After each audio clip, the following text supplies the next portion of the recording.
Yo, yo. We're like a minute late. No worries. Hopefully you guys can hear me. This is a new setup, so bear with me. As soon as you guys can hear me, let me know. Hopefully it sounds okay. Fingers crossed. Only right sound, right ear. Okay, okay, let's work on fixing this. I think this happened before. Um, Yeah, I know you guys can't see me. I'm not ready. I'm not presentable yet. Just kidding. Okay, here we are. Let's see if we can figure out the sound issue. I feel like I've had it before. 1 second. So I bet if I go into here, properties, down mix to mono.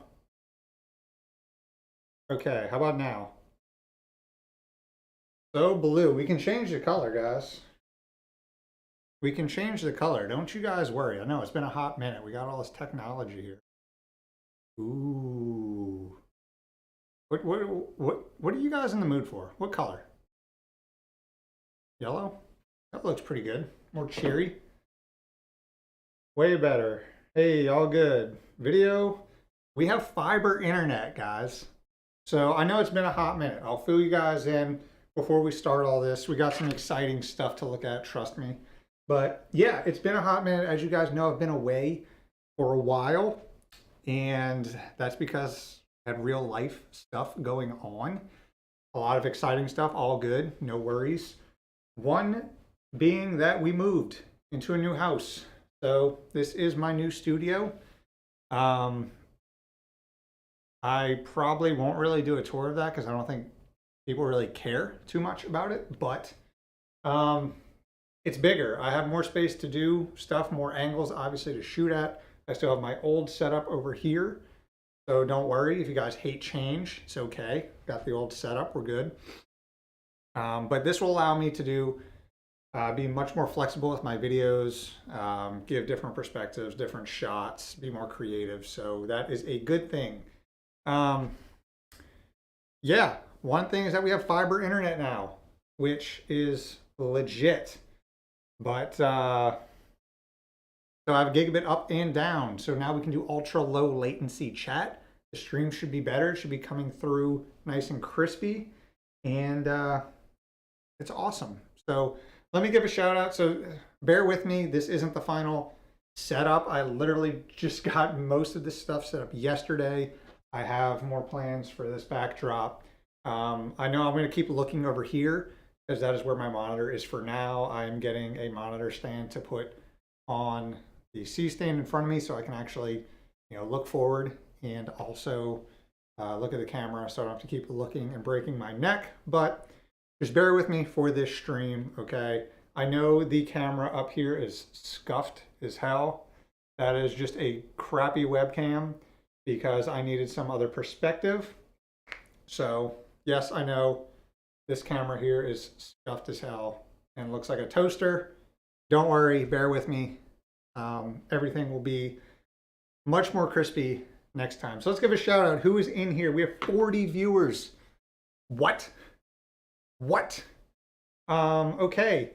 So let's see. The doc, always. The doc is in the house. Heck _ Thar, welcome, my man. Trey, Bobby Flay is here. Let's go. James, Timothy, Frag Smith, aka Dan. Welcome. I probably said that backwards. Dan, aka Frag Smith, unless Frag Smith is your actual legal name. Legit. Gene, Sean, Tyler, welcome. Javier, welcome back. Whiskey 7 Black Roads, what up?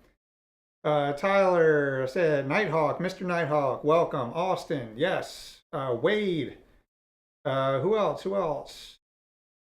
Powell, I probably said that weird. Mitch, welcome. Here for the Star Wars review stream, sorry. Who else? Richard, welcome. I got everybody. Wade, Mr. RK Best, Cliff, welcome. John, James, we got so many people. Christoph. Oh my God, so many people. TVJ, there he is. Welcome, Luis. And Boom. Okay, I think that's everybody that is in. Justin, also welcome. And Joseph. Okay, if I missed anybody, I'm sorry. I've never had 53 freaking people in a live stream as I started. So we're gonna have to crack open a bevy, as Mitch would say. And yeah, so the idea of this stream is I have a lot of server and networking stuff to unbox that's been sitting somewhere in the house for a while because this is going to be out of order probably, but so obviously, like I said before, we moved into a new house. Now I have a dedicated spot for a server. I bought a whole freaking 42U rack that's sitting in my garage, and I have a dedicated air condition for it. And we put a curtain around it. It's like a peep show, but it works well. It keeps everything cool. I don't have anything moved over, oh, excuse me, to the server yet. I'm waiting to, obviously I have to unbox everything. So that's what you guys are going to see today. And obviously I'm going to make that into a video. It's going to be freaking awesome. So we have an entire server rack to fill up. It's going to be crazy. I don't have nearly 42U worth of hardware, but I'd rather plan for the future and have room to grow than be stuck with a rack that needs to be upgraded down the line. So yes, it's overkill, I know, but you know, that's how it be sometimes. So, oh my gosh, I cannot say that name. Welcome. Justin, I can say Justin. Justin, welcome from New Hampshire. Welcome, welcome. The stream may be about today. I kind of just said that. You've also never had 20K subs during a live stream. That is true. So for everyone here, my next video I'll probably be doing this weekend. We'll be building a server and we will be giving it away. Kind of a celebratory 20K subs thing. So I just want to build a server and I have enough of them, so I will be giving it away. That's what we're going to be doing this weekend, among some other things with all my new server content as well. So, yo, this is going to be dope. Fizzing King, welcome. Welcome back. Mr. Matt Sargent, let's go. Greg, hey, welcome. Okay, I'm going to try to pronounce this name. Shukwu. Greetings. I hope I said that correctly. And if I didn't, please forgive me. Yeah, so let's, I don't think there's anything else that I need to update you guys on. You guys will probably get the gist of it in the next couple of weeks as I start making more videos. I've been so anxious because I know I haven't put out decent content in like 2 months. So don't worry, we are getting to that. So with that said, we got some stuff to open. So what do you guys want to see first? Do you want to see server rack stuff, or do you want to see networking stuff? Because I have some of both. So I'll let you guys decide if you want to see the server stuff or the networking stuff first. Network, server, network, server, network, network. Server rack, server rack. Oh my God. Okay. Server networking. Okay. So, all right. So it looks like it's 50-50. So I have less networking stuff. So let's go ahead and do that first. And while I'm going to grab it, I mean, it's right there. It's not going to take long. I'll let you guys, some of you probably already know this, but what networking brand do you think I went with for my new home network upgrade? I'll let you guys guess while I'm away for like 5 seconds. Put this here. Guaranteed, I'm going to say at some point in the stream, where's my keyboard? Bet. All right. Let's see. You guys got about like 5 more seconds.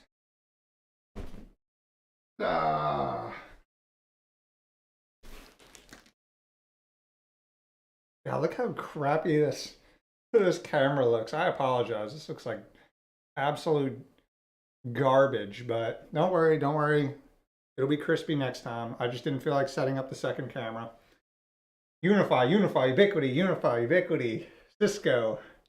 For sure, Unifi. That's a Unifi box. Netgear. How are you enjoying having upgraded to fiber? Dude, I uploaded a clip, like a YouTube video for, what was it for? It took like legit 15 seconds with gigabit uploads. I was like mind blown. It is amazing. I love it. So yeah, obviously you guys are right. This is Unifi, and that's what we went with. So let's open up and I'll show you guys what I got. I have a kind of interesting setup, and I'll explain that as we go through the parts. I hope I don't look at my address. So I debated for a long time about upgrading to a Unifi system. Obviously it's good. Everyone knows that. There's no arguing it. You know, you can have your subjective opinions on it, obviously, but objectively it is a solid system. A lot of people use it. But the thing is, it's hard to get and it's expensive. So that was always my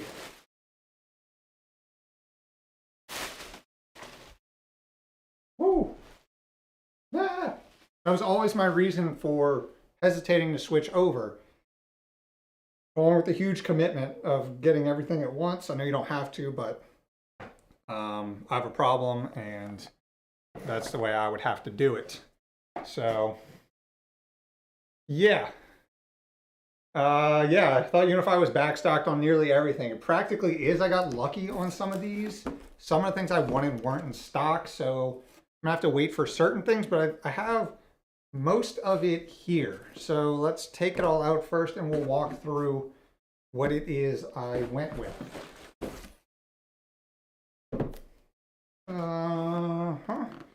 So yeah, this is a legit unboxing. I have not opened this. I didn't open it and then seal it back up and pretend to reopen this. This is straight up my first time touching Unifi hardware. So this is box one. There's another box, by the way. So let's see, what do we have here? I don't even know. Looks like two switches, an access point, my other access point, and the controller, the cloud key, and the Flex Mini. So let's go ahead. I'll read some comments and then we will jump into it. I'm still stuck with Spectrum. Yeah, it sucks. That's what I had before. It was decent once I bought a completely new modem. That helped with the intermittent dropouts, but you know, it was decent for downloads, uploads. No, I had like 30. Let's see. Put that away from my hand. What speed is the fiber? Gigabit up and down. Isn't Unifi the same? Yeah, Ubiquiti is the company. Unifi is like their branding for their networking stuff. So yeah, Unifi, Ubiquiti, same thing. 68 viewers. One more. Oh no. We good? Cut out for a second. 68 viewers. One more. Tell your grandma to join. Tell her she needs to be viewer 69. Don't tell your grandma that. Okay, Jimmy Jones, welcome. Let's see. AT&T just started offering 2.5 gig and 5 gig services. I saw that. I'm content with gig right now, but damn, 5 gig network speeds to your house sounds absolutely bananas. Lord Garden Gnome has a problem. I think we all have the same problem. I agree. I agree 100%. Us nerds. Scam, you just boxed it back up really well. I don't have the patience for that. Trust. PF Sense at the head. Very correct, Gene. I will get to that, but you're correct. 72. Let's go. 72 and 74. Oh my God, you guys are crazy.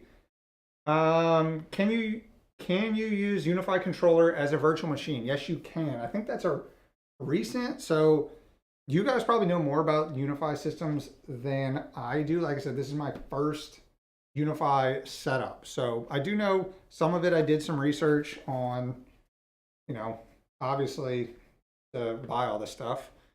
I didn't just click add to cart on random things, but yeah, you can virtualize the Unifi controller. Same thing with Omada. TP-Link's alternative, you can virtualize their controller as well. For most people, obviously I haven't set this up yet, I would suggest Omada. It's much cheaper, much easier to get, but the only problem I had with Omada is their lack of switches. Seems like they have a lot of switches, but they don't have as many like 2.5 and 10 gig options with PoE that I wanted. So here we are. But yeah, let's dive into it and I'll show you guys what we have on the table here. Yo, Intertan, thank you so much, my man. 50 or 20 Canadian pesos for over 20K subscribers. Thank you so much, man. That is going to my Unifi debt that we are in. But seriously, I appreciate that, man. Now, let's dive into it. I feel like I've said that like 3 times. So, switches, we'll start with the Cloud Key Plus. So, I went with this because I didn't necessarily need their Dream Machine. Oh God, I'm sorry. I know that's loud. Oh my God, I'm sorry. Oh no, I apologize. Oh my God, my bad. This is a new setup. I had to turn down on the old one. Oh my God. Okay, if you guys can still hear me, yeah, the Cloud Key. I didn't go with the Dream Machine because I didn't need the firewall, the heavy firewall capabilities, because at the head of my network, I am still using pfSense. I have a SG4100, and that is going to be the head of my network. My 1U chassis just shipped today, so it should be in tomorrow, which will be cool because then I can work on getting it installed. So I just went with the Cloud Key Plus, just to give me functionality and of controlling this. And I know we just talked about virtualizing the controller and whatnot, but I know a lot of people do it. I know a lot of people virtualize their networking controllers and firewalls, but I am not comfortable with that. I know a lot of people are. There's nothing wrong with it, but just personally, I like having dedicated networking hardware. It's just a peace of mind thing, knowing that I have dedicated hardware just for my networking. Oh my God, why is that so loud again? Trey, $19.99, 20 for superior American dollars for your 20K subs. Thank you so much for your superior American dollars, Mr. Trey, Bobby Flay. So that was loud for me. I hope it wasn't as loud for you guys this time. I think I turned it down. Hopefully. I hope. How do I turn these like speakers off? I'm working on like a weird... Here, I'll just do this. That should do it. It wasn't loud, much better. Okay, it was just the speakers. I turned it down on OBS, but yeah, like I said, I like dedicated hardware. If you like to go that route, awesome. If you want to go the virtualization route, perfectly fine. I'm not here saying one is way better than the other. I'm just more comfortable with one option, so that's why we went with this. So we have 3 switches here. Let's talk about the switches. So let's talk about this one. So this is the Enterprise. Here, maybe you can see it on the jank camera. The Enterprise, if I do it like this, does this make it any better? The Enterprise 8 PoE switch. So I guess I'll open this up. I don't want to like completely pull everything out just because I got to bring all this back downstairs to install on my server rack. So let's try to do it neatly. Nice and neat. So like I mentioned earlier that I have kind of an interesting networking setup for this house. So while I'm doing this, let me explain. This will be in a later video, so I can have actual diagrams. So, you know, while I'm talking here, close your eyes. Let's do a visualization exercise. Close your eyes and let's imagine for a second. Also, thank you so much to Tony and Andrewsy. God, I can't read. I don't want my wife and kids to throw things at me every time. Inroad needs to update. That's why I've dedicated hardware. So yeah, that's another thing. You know, when you're virtualizing it, upgrades, you have no idea. Obviously, you never want your server to go down. Everyone, obviously, but things happen. Everyone's had servers go down. I've had much less issues with dedicated network controllers going down versus my actual server. So yeah, virtualization is more convenient because, you know, if you already have the server, it's easy. But yeah, peace of mind. I'm more comfortable that way. But again, Tony, thank you so much. I appreciate it. But yeah, this is it.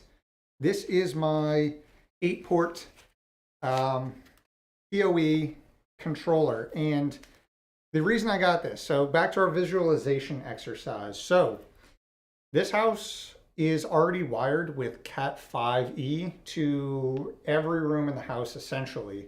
And all of that feeds into one of the bedrooms downstairs, which is cool, but I am not putting my entire server rack in the bedroom. So one option was pulling all those wires up through the bedroom and then rerouting them all to the garage where my server is going to be, which I didn't really want to do. I mean, it could be done, obviously, but the other option was to leave everything there and have my main switch in the garage with my server, and then use this to feed the rest of the house. This has two SFP plus 10 gig uplinks. So I can run dedicated 10 gig. See if we can switch this out. So I can run dedicated 10 gig from the bedroom where the entire house is feeding in, and I can run 10 gig back to the garage. So then everything's still communicating. I don't think I'll be using over 10 gig throughput throughout the rest of the house because most of the heavy bandwidth stuff is coming directly to my office, which I will have dedicated lines running to. So that seems to be the easier play, other than running all the cabling again, which, like I said, it's doable, but I'd rather not. So I hope that visualization trip was a wonderful experience for you guys. If it wasn't, no refunds. But yeah, it's also PoE. These are all, I forgot to mention, these are all 2.5 gig PoE ports, which seems overkill. Seems overkill, but with so many things going to Wi-Fi 6 and all these access points with Wi-Fi 6 having over gigabit rated speeds, 2.5 is like the new standard. Not really, but I wish it was. So we bit the bullet and went with 2.5 gig on all the ports. We could have went cheaper and did 1 gig, but later on, I know myself, I would have wanted to upgrade. So we just bit the bullet and went with that. Unraid, yeah, I was wondering. I was like, I don't know what Inroad is. I was like, is that a weird Linux distro or some hypervisor that I've never heard of? Yeah, Unraid. Okay, that makes way more sense. TVJ says virtualized firewalls are great until you have an issue that brings down your VM host. That's happened to me, and I switched to physical firewall. Yeah, 100% agreed. By the way, congratulations on the new house. Thank you so much. It is a nice place. I posted a house tour over on the Patreon and YouTube members site. So if you guys want to check that out, just hit me up in Discord. I'm sure I'll have some type of review of it later, but if you want early access, it's over there. I hope that you do a review of that switch. That one does PoE++. I think so. I think it does. Let's see. It is.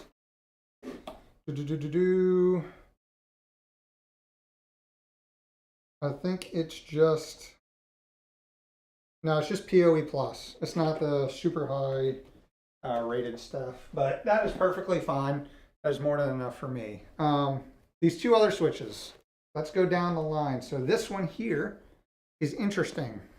So this is my second switch that's going to go in my main server rack in the garage. You're thinking, wow, that is tiny. Why do you have that? It'll make sense in a bit. So this is the Unifi Flex XG. This is going to be my 10 gig switch for the rack. And it is only 4 ports. So we have 4 ports on it.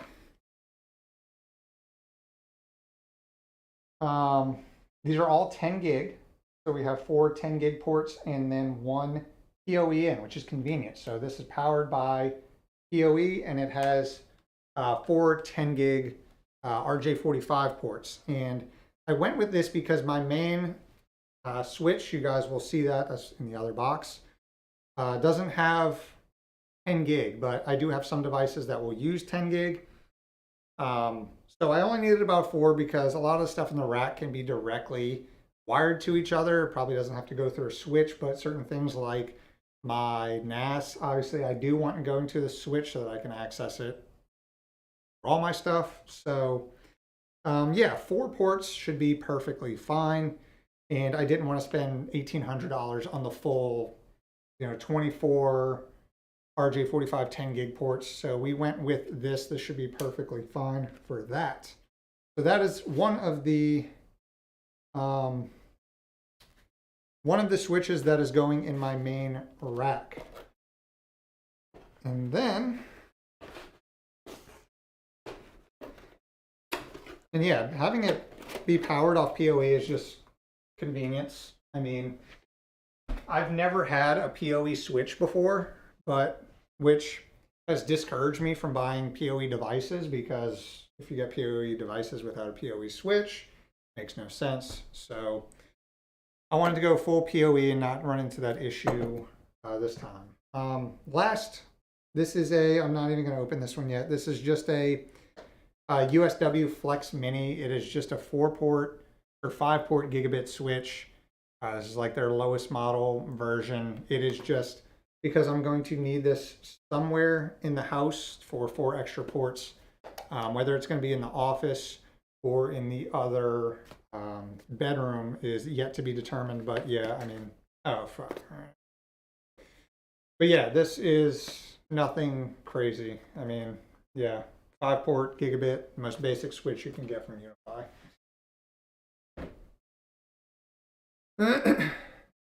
Proxmox with TrueNAS Scale VM here. That is very similar to what I'm running. I'm just running Core. Can you do Wi-Fi 6 spreadsheet in Ookla in a later vid? So like a speed test through, yeah. So now that I have gigabit, it'll be easier to run speed tests. It'll be much more convenient. But yeah, I'll have a lot of networking stuff coming up for sure. Casper, did I hear that wrong? 10 gig. Yeah, so yeah, let me explain. You are correct. Casper 42 says, did I hear that wrong? 10 gig won't run on 5E cables, Cat 6 for limited runs and Cat 6A for longer runs. So you can get up to 10 gig speeds on Cat 5E. I've tested it. I did a speed test from my server. I was getting spikes up to 8. But yeah, sustained runs 5E is not what you want for 10 gig. But that is why the switch in the bedroom that feeds the rest of the house is 2.5 gig. because Cat 5e is perfect for 2.5 gig. The 10 gig I was talking about on that other switch is going to be sitting in my rack, and I'm going to have dedicated Cat 6 cables going from my garage server rack to the office. And I don't need 10 gig for the rest of the house. I just need 10 gig in my office. So we are running Cat 6a or Cat 6 for that. So we're perfectly good. You understand that correctly. Thank you for bringing that up and letting me explain. What did I miss? My power went out and I turned off my PC. I just showed off. We have 3 switches. I'm about to talk about these access points that I got, but yeah, not much. Talk about the switches. I have a small 10 gig one, a 2.5 gig 8-port PoE one with a SFP plus 10 gig backhaul to my main switch that you guys haven't seen yet in the garage. So, what else? What is this? Tube extenders? Yeah, Mitch, tube extenders. Nailed it. I want to upgrade to 2.5, but not having luck finding inexpensive hardware. Yeah, 2.5 is annoying because it's at this point to where you would expect it to be more mainstream, because all these Wi-Fi 6 access points and stuff coming out that are rated above gigabit speeds, and then you have all these switches that still are using base gigabit. But I think we're starting to see more transition to 2.5 gig in a lot of things. Hopefully, coming soon, we will see even more of a transition that way. Bernard says, I did wonder about the Cat 5e with 10 gig. If I was in Radal, I would have rerun cables with Cat 6. We may end up doing that one day, but for right now, 5e is perfectly fine. I don't anticipate needing 10 gig anywhere else in the house. So 2.5 is plenty enough for that. But again, in the future, if we need it, we can always rerun it. It shouldn't be that big of a deal.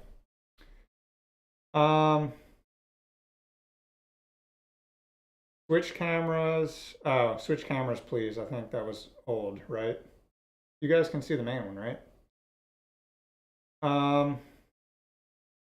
95 views. Oh, no, we're back down. We have 95 viewers at some point. It's nuts. What router do you have? So these are, what router? I have the pfSense SG4100. So that's what we're going with, because I'm just more comfortable with pfSense and I like it. So access points. This is the main one we went with. This is the long range Wi-Fi 6. I don't see the model number on here. That's very strange. But this is their main long-range version. I would have went with the non-long-range version, but it was out of stock.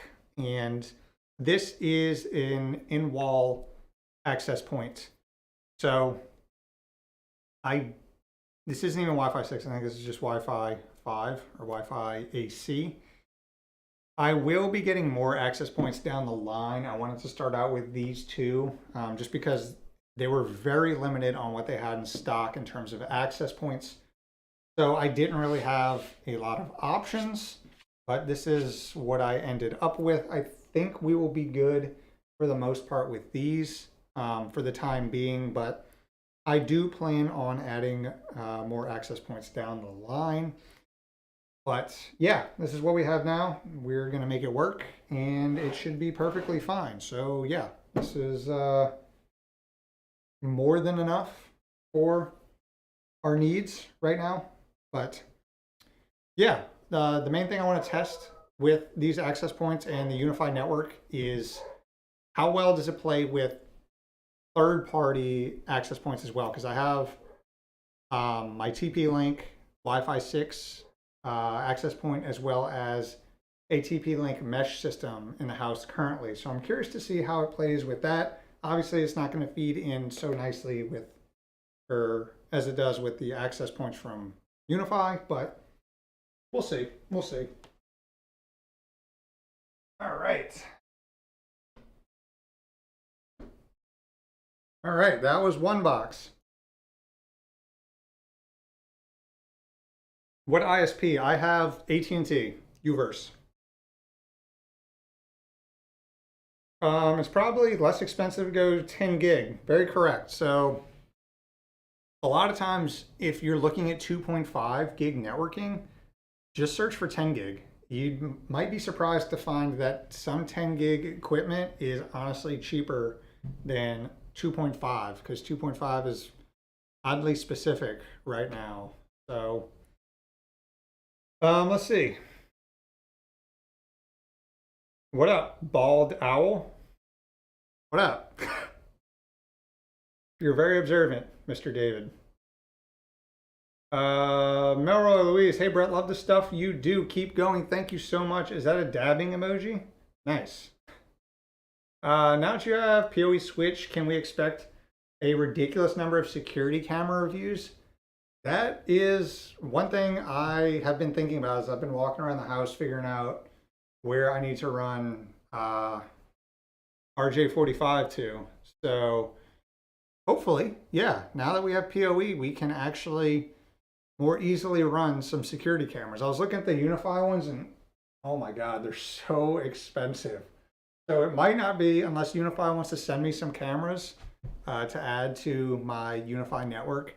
I don't think we'll be going with Unifi cameras for now, but yes, at some point I do want to start testing some security cameras because that's like one forte that I haven't ventured in because like I said, I didn't have a PoE switch. So PoE security cameras were kind of going to be a pain.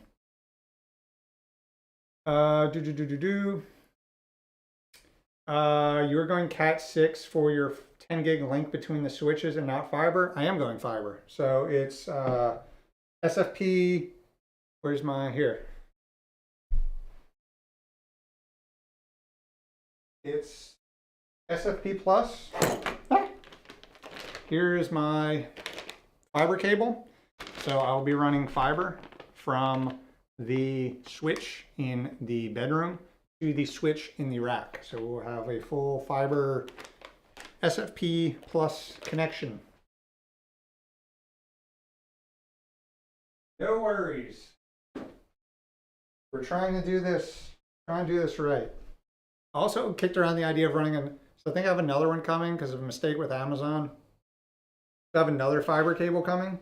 Maybe we run that directly to my office and see what kind of crazy fiber modules we can mess around with. I don't know. But that's certainly on the table. Mercury, hey there. Question, how can we understand if a CPU is efficient enough for a home server or if it can perform well on tasks we want it to do? And does the gigahertz and cache matter on a server? That is a very tough question, and people have websites and entire YouTube channels dedicated to that specific question. So the first one, let's unpack that. How can we determine if a processor is good enough to handle a home server? That is going to come down to what exactly you want to run on your home server. And I've said a lot of times on this channel that people oftentimes overestimate how much processing power they need for a home server. A lot of things, especially small like services and Docker containers, obviously depending on what it is, do not require much power at all, and you can get by with low power, older hardware. And again, depending on what you want to run. If you want to run, a Flex server, you're obviously going to need a better processor for all the transcoding that you have to do real time with videos. And then it depends on how many transcodes you want to do at one time. It depends on your media. Are you trying to transcode 4K media like an insane person?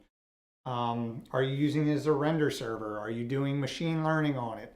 All these factors come into play. So it's very hard to answer that question. I know it sounds like a cop-out, and I'm sorry, but it just depends on what you want to run. And I would oftentimes suggest, if you don't know and you're new to the server game, just look for benchmarks. Go out in forums and ask what hardware people are using and what they're running on it. And go find a cheap, like $50 old PC, boot it up, mess around with it, and see how it runs. All the hypervisors, all the main hypervisors out there, are going to give you information on what your CPU is doing, so you can monitor that and see, while you have all your stuff spun up, is it going to overload it, you know? But again, yeah, sorry, that sounds like a cop-out, I know, but it is very hard to determine. Come hang out in the Discord, link down below. Let us know what you're trying to run, and you know, we have people there with a lot of experience with this stuff that can certainly help you out. But yeah, it's just hard to say. Does the gigahertz matter and the cache matter? To an extent, same as the other question. Gigahertz give you kind of a way to measure how fast the processor is versus other processors in that same family, but for the most part, a processor from 10 years ago that's running at 4 gigahertz is going to get absolutely smoked by a current processor that's running at 4 gigahertz, just because we've come so far with IPCs, or instructions per cycle. So even though the old processor is running at the same speed, newer processors are doing more instructions during those cycles than older ones. So gigahertz is a good way to, you know, like I said, compare against the same processors in that year, that family, but comparing an old 4 gigahertz processor to a new one just doesn't make sense. Good question though. Are fiber cables expensive? They're more expensive than Cat 5, or you know, like your Cat 6 cables, but I think that one, oh shit, I can't even remember. I bought so much stuff for this office. That cable, I'll tell you right now, it's a 75-foot one, and it cost me exactly this many dollars, which is 26 bucks. So not bad if you're running like 1 or 2, but you know, if you're running a crap ton throughout your house, it can get expensive. Let's go to servers, please. Okay. Let's keep this ball moving. I have one more networking box to open. There's not a lot in here, so don't worry. I think there's only one thing in this box, if we're being honest. I think this is just my main server. Unless there was something else I ordered.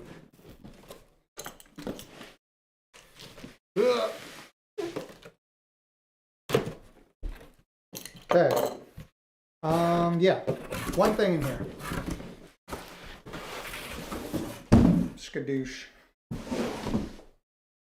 And this is my main server, This is my main switch. This is the Unifi Network Enterprise 24 PoE. So, a level 3, or a layer 3, excuse me, a layer 3 switch with 12.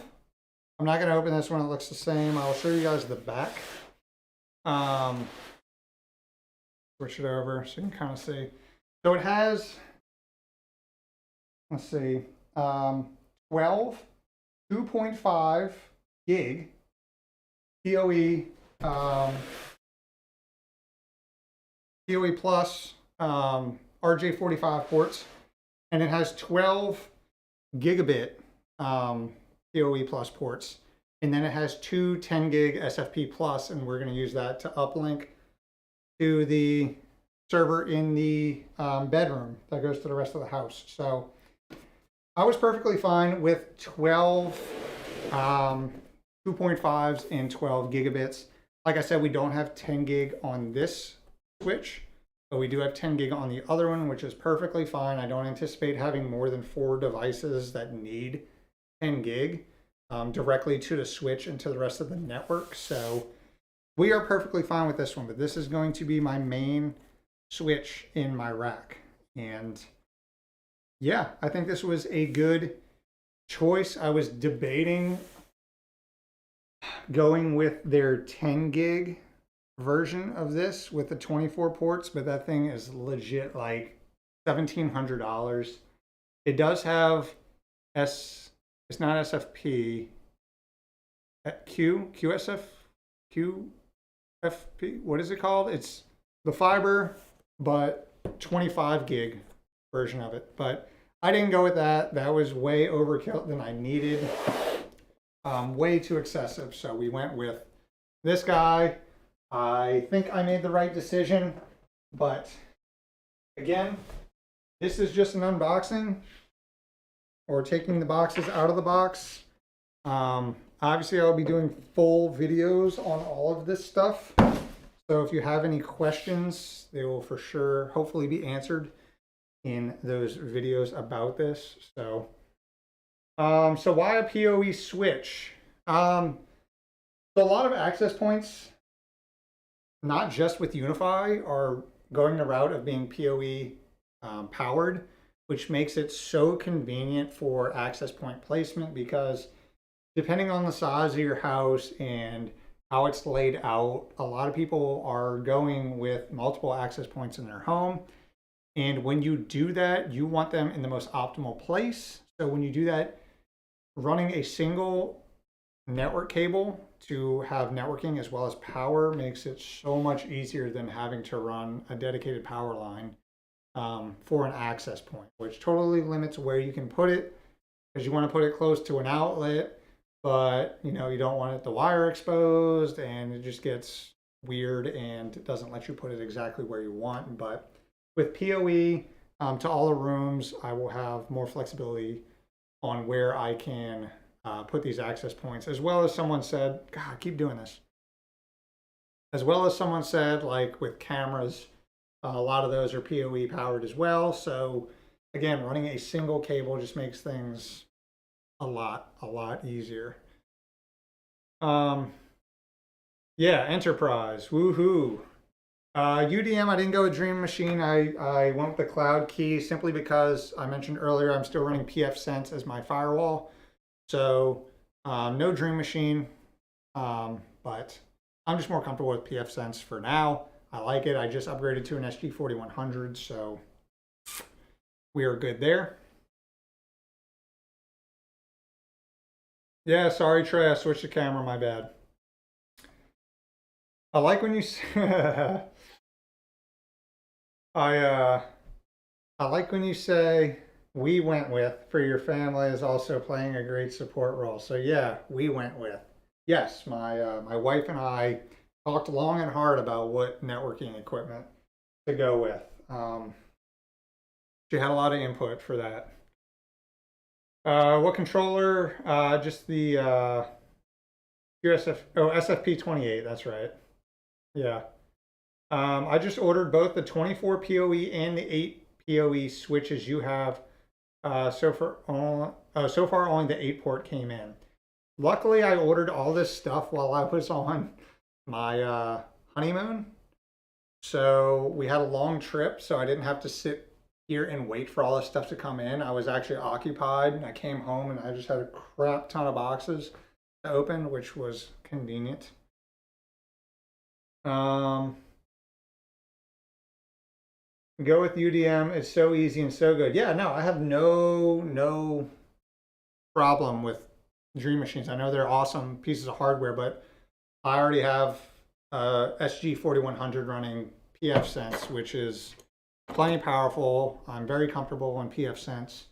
So if it ain't broke, don't fix it. So maybe one day I'll upgrade if Unifi or Ubiquiti wants to send over a Dream Machine for me to test out. Certainly open to that, but when I'm spending my own dollars, we got to make some slightly more efficient choices. What was the model of the 24 port PoE joined late? That is the Enterprise 24 PoE. Yeah, Enterprise 24 PoE. 12 2.5 gig PoE plus and 12 gig PoE plus. But you need 100 gig. Look, I got a fiber line. We can. I was looking at that just for shits and giggles the other day, just like 100 gig networking, and it's not so much like, the direct cable, the direct copper, or the fiber you have to run. It's the freaking the NIC Pro SE within months. Anybody want to take bets? Like, Yeah, we'll see. Maybe. I'm running Open Sense on some crazy Supermicro machines with 6 10 gig ports. That's nuts. Awesome, but nuts. The Supreme Sonic, welcome. What you sipping? I'm sipping on a White Claw lemonade, blackberry flavored. Because as you know, ain't no laws with the claws. Voila. Pretty good. A little sweet, but good. Okay, that is my networking. Now we have server stuff. The next question is, do you want to see an actual server? Do you want to see server accessories? Or do you want to see server power? Power, accessories, or server?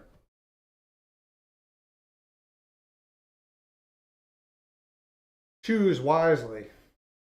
100 gig NIC on PCI 3 needs 16x slot. PCI 4 would be 8 times, or x8. Yeah, I have no shortage of PCI slots on my server. Luckily, I went with an Epic system, and it has 128 lanes of PCI Gen 4, which is plenty. Server, all of it. Yeah, I'll get to all of it. Server, all right, server. We can talk about power later. All right. IT mode guide on the cheap. SL, what does that miss? IT guide on the cheap. I don't understand your question. I apologize. Server.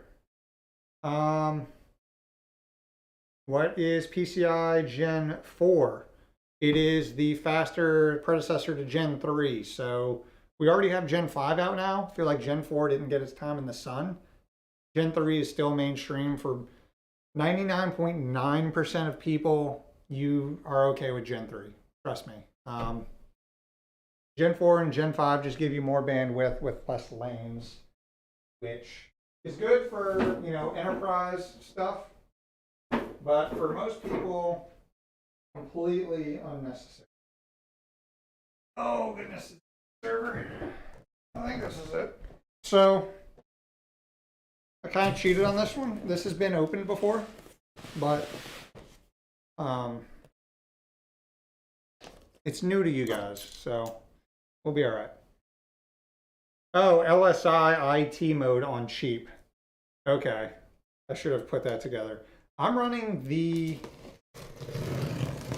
what am I running? LSI 8. Right now I'm running a 16i because I found one for relatively cheap. I was running 2 8i's. I got them off eBay. They're pretty affordable on there. I mean, depending on what you call affordable. I think I got the 8i's for about $70 each back in the day. I don't know what they are these days, but depends. Obviously everyone's financial situation is different, but I think that was the best I could find on a reputable HBA card. So eBay, it's the way to go. I feel like I'm gonna knock this over. All right, server, a thick boy power cable. All right, so I bought this probably like a couple months ago, and I went to go mount it in my server, and I didn't have the correct rails. So I bought those, and then when I bought those, we bought a new house. So I haven't even installed this yet. So this is an old, nothing fancy here, but this is an old Dell PowerEdge, I believe. What is this? Or is this a Supermicro? I don't even know what I bought. I bought it so long ago. I'll tell you right now, I got it off eBay. I'll give you all the specs on it. These things are heavy. These are dense boys. This is a, one second. Too short for PowerEdge. Yeah, it might be. This is a No,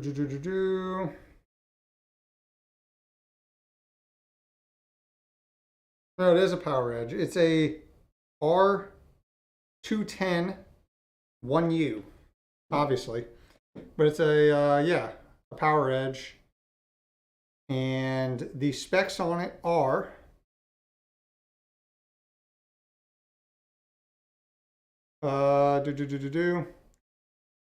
it's got a 1 terabyte hard drive in it, nothing fancy. The processor is a Xeon E1275 V2. So yeah, again, nothing fancy. I wanted this to be my new kind of test server, because I have my main server and I have my backup server. But I didn't have a dedicated test server other than the one that kind of like sits by my desk that I do, you know, I use for actual videos. It doesn't actually sit in my rack. So I wanted a rack mounted dedicated test server that I completely throw in its own VLAN and just, you know, have my way with it like a kinky bastard. So yeah, it should be more than adequate for that. I did implement a script already on here to lower the fans at idle, because when this thing spins up, I'm sure a lot of you guys know these 1U servers are just absolutely bonkers, and there's no fan control in the BIOS.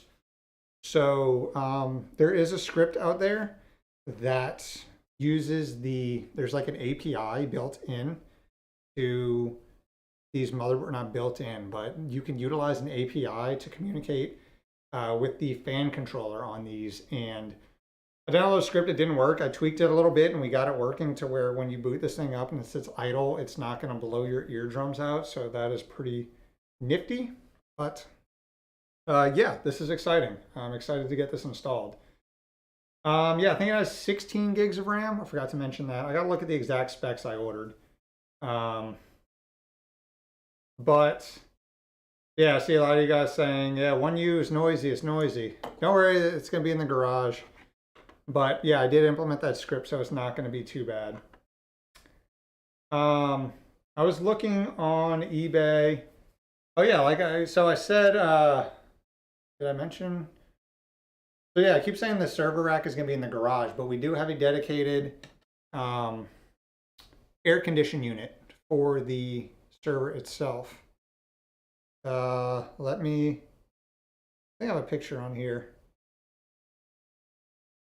So this is going to be jank. I'm just going to come hold it up to.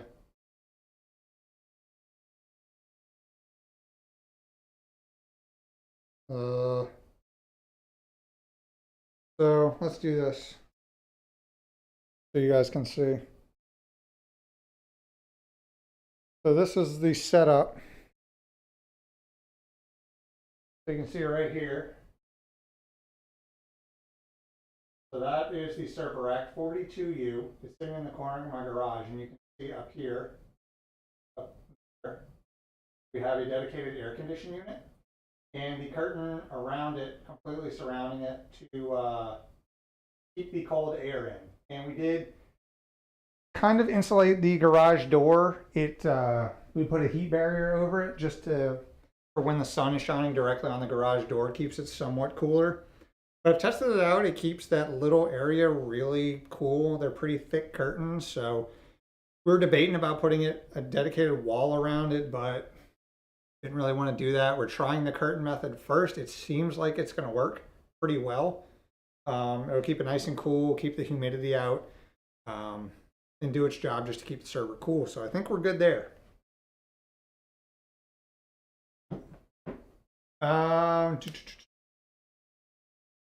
Run the fans at 200%, 24/7. Perfect. I will get on that. I want my ears to bleed. I am going to have an entire next stream. All it's going to be is these fans running maxed out directly next to the mic while me presenting things to you guys.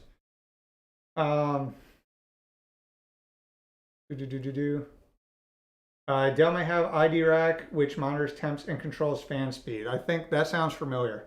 That may be exactly what it is. Do the QNAP and Synology have good stuff, but you can build your own and save money to buy drives? So I assume somebody asked about, let me scroll up, about QNAP and Synology. Did I miss it? Oh, why this over something like QNAP or Synology? So these won't even be, I have a dedicated NAS. I have a video kind of about my TrueNAS setup and my NAS setup, but it just depends on what you need. I would say for 99% of people, a QNAP or a Synology device is perfectly fine. I had a friend contact me. He's a professional photographer and needed a lot of storage. He was using just straight up stacks of external hard drives. So he needed an actual setup. So he came to me, and he's not like a super tech savvy guy. So while the nerd geek inside of me wanted to be like, yo, I'm going to build you a custom, TrueNAS box, and it's going to be awesome. It's going to be way cheaper and way more powerful than a Synology or a QNAP device. The realist in me was like, for what he needs, and his experience level with these types of things, Synology or QNAP is perfectly fine. And that's what they're designed for. They're not out there trying to convince you that they're the world's most powerful machines. They don't need to be for what they are. And they do their job, and they do their job well. So if you're not looking for like editing off of it, or heavy compression, or running plenty of services directly on your NAS server, then yeah, a Synology device is fine. You can even get some that will support a 10 gig NIC added to it. So, I mean, yeah, they're pretty awesome. I mean, you're going to pay a little bit more for what you get, but at the end of the day, there's a reason why a lot of people have them. They have their place in the market, and just because I don't have one and don't use one personally doesn't mean it's a bad device at all. Oh God, do we have any mods that can, crap. We got some spammers in the chat. How do I, did someone already zap them? Oh no. Oh no, this is updating, sorry. I can't even get to my freaking chat to zap these spammers.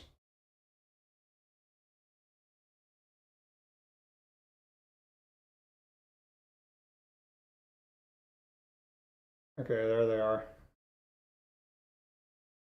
Oh, someone got them. All right, thank you so much. All right. Trey, you are now moderated.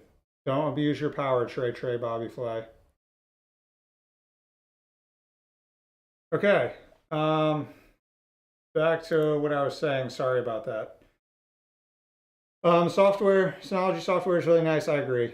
The same price of a Qt app eBay server. I was able to get a 12 DIY unraid for about $300 cheaper on Black Friday with components that would absolutely stomp it. Yeah, I mean, you build your own.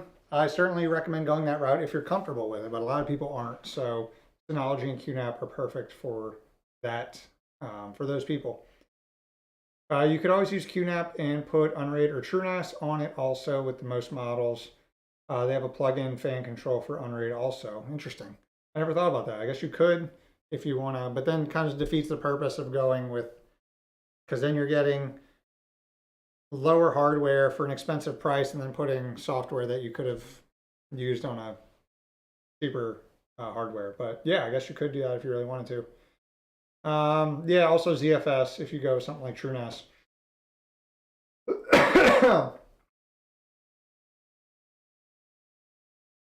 All Synology doesn't use ButterFS RAID. Synology does use ButterFS, right? Pretty sure it does. Or XFS. Pretty sure it uses ButterFS or XFS when you... No, it uses Butter on RAID. Does it? I thought you had the option. Maybe not. Oh. It uses MD RAID as its RAID functionality.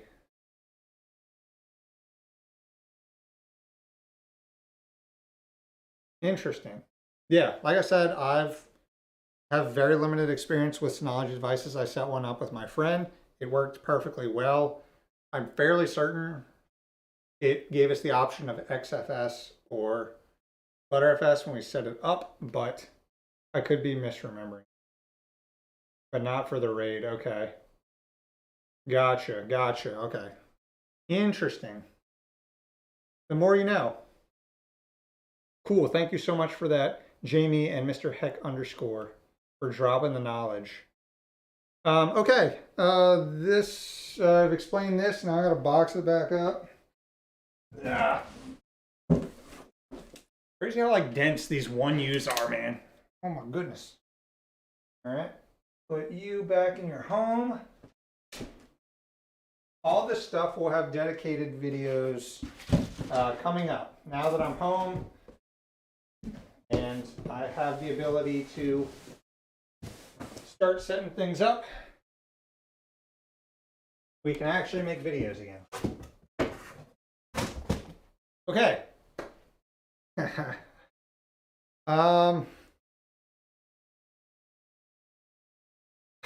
Okay, let's do the big box. We're gonna do the big box. So, some of you guys know in the chat, my main server runs in a ginormous fractal case, and just a regular like EATX power. And now that I have a 42U big boy server rack, I will be moving it to a 4U case, and let's go ahead and get it. Oh lordy. Oh my god, it's so heavy and there's nothing in it. Ah!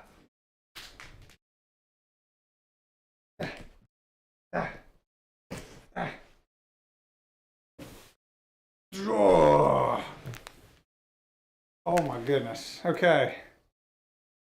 So, this is our big boy 4U case that we will be moving my Epic based system to.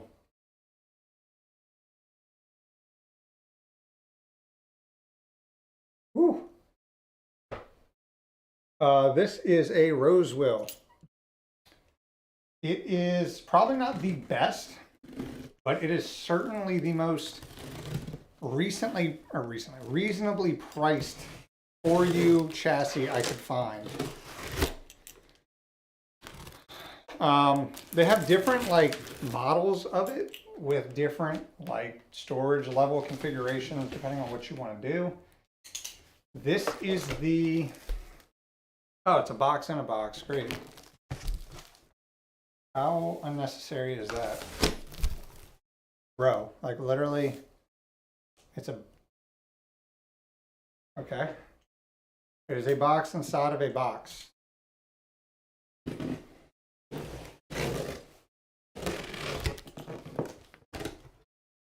was about to say, if there's another box in here.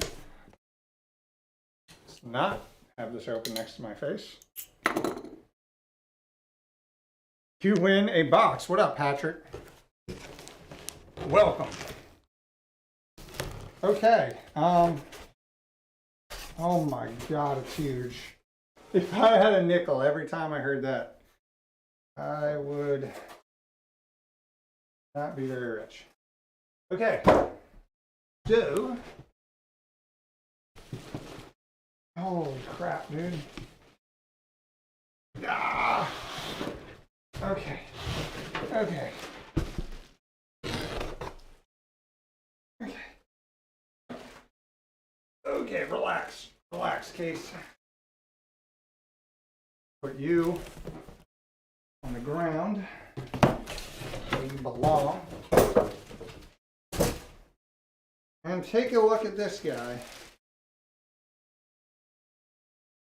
Oh my God. It's not the play. Whew.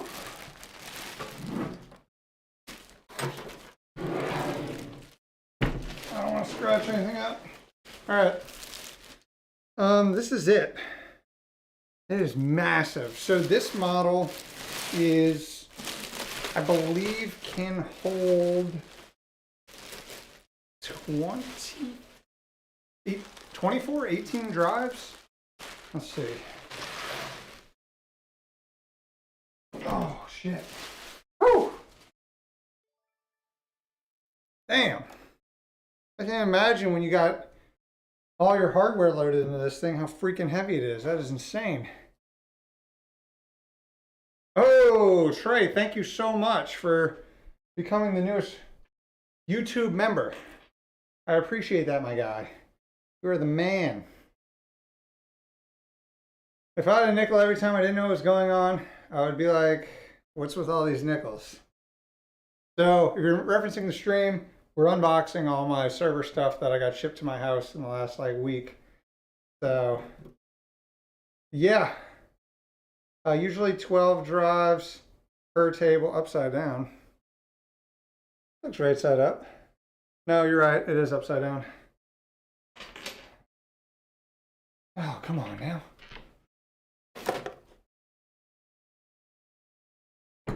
Gentle. Me.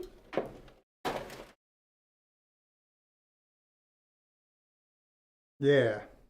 Okay. This is it. I assume key, turn, should come down. Oh, that is 1, 2, 3, 4, 5, 6, 7, 8, 9, 10, 11, 12. So this has 12 hot swap, and I think it has 12 more. So if we look at the front, you guys can see, kind of. Maybe you can see that. I don't know. But it has 12 hot swap or easy access hard drive bays. And I want to say there's more inside. When we take a look, looks like there's 4 screws to open it.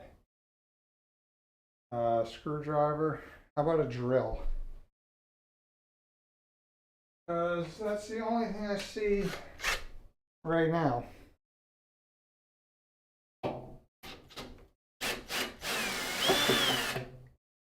Okay.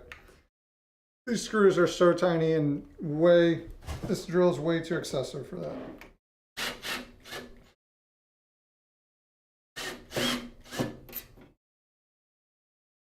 Two. Sorry I'm late here. Can you start from the top? Nope. I cannot. I know it's a joke. We've just gone over the Unifi hardware that I bought, as well as a 1U test server. And now we are looking at the 4U chassis that my Epic server is going into. So that should be all of the screws. Yep. Oh my. Okay. So we do only get 12 bays, it looks like, which, oh, we had more. Am I tripping here? Did they send me the wrong model? Let me look at, where's my phone? I could have sworn I got, let's see. So I went on Amazon, orders.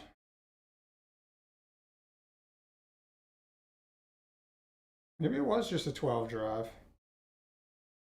Let's see.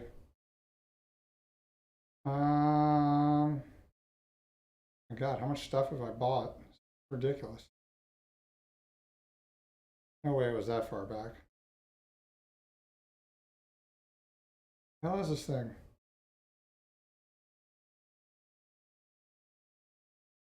Rosewill. Rosewill. Rosewill?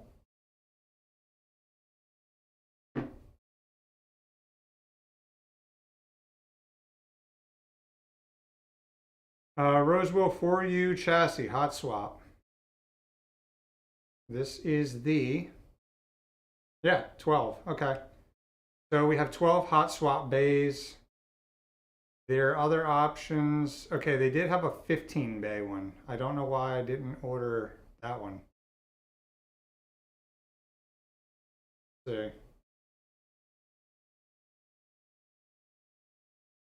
I should have went with the 15 bay one. But we have 12. So right now I have in my NAS 1, 2, 3, 4, 5, 6 hard drives. So this will be plenty enough for my main setup. And if we need to add some down the line, we can figure out that option. But I think 12 drives for now is perfectly fine. Newegg now with Amazon. I agree about the Molex fans being crap. I upgraded my Rosewill to some Tough Fan 12s. Yeah, I don't know. These might suck ass. So we might upgrade this to something else down the line. We'll see whenever I plug it in. I assume one of these Molex is just straight up for, it's got to be for hard drive power. Yeah, so each Molex powers 2 drives as well as a fan? How does it work? I don't know. We'll figure something out. But yeah, this is the new case. I'm pumped about it. More than enough space for my motherboard. 1, 2, 3, 4, 5, 6, 7 PCI slots, out of SATA cables, and yeah, pretty pumped about this. We have more than enough space in our rack for it as well. If we want to add like a JBOD down the line, we can do that. But for right now, 12 drives should be enough. I'm thinking about buying some high capacity drives, like some 20 terabyte ones. If I feel like taking out a loan, then maybe. But right now, we're good. Wrong way. Ooh, it's a big boy. Oh yeah, and I got rails to put on it, but those are downstairs. So don't quite need those right now. SAS drives, no, they are SATA. Yeah, my Epic system. EPYC. Easy to add IC dock drive bays. Yeah, I mean, maybe, I don't know where I'd put them in here. I know you can do, this is going to be my motherboard. I don't even know where I would have room for more drives, to be honest. So, yeah, I mean, I think we're going to be kicking it with 12. But don't worry, 12 is fine for my needs, trust me. Especially since that is my main server. If I wanted to add more down the line, I could add in like a dedicated, like I said, a JBOD or just another dedicated TrueNAS system with just just put TrueNAS on bare metal and get a different case with just a shit ton of space for drives, and that'd be its only job, is to run TrueNAS, so I don't have to worry about having a giant motherboard and have all the space for all my other components. But again, that's way down the line. This is perfectly fine for now. Don't you worry about me. Whee! It's so excessive. I am pumped for this. I was looking at SAS drives on eBay, and the 12 terabyte ones are cheap AF. Yeah, I mean, not very rarely, but every once in a while you can find some really good deals on hard drives on eBay. It's just about if you want to go with the used, and some people are paranoid about that. I fully understand not wanting to get used hard drives, but again, it all comes down to your needs, your priorities, your financial situation. One solution for somebody might not be the best solution for somebody else. So, all right. Now I get to load this thing back into the box. Oh, goodness. I'm not putting it back in the bag. Okay.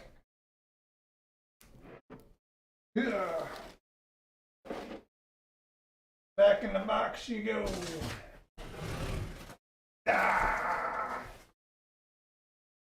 Server noises. Okay.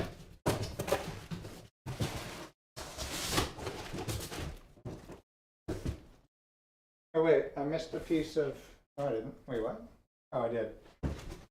We missed some styrofoam. Now it's gonna break in half. So I guess. Yeah, smart. All right. Okay. That's that.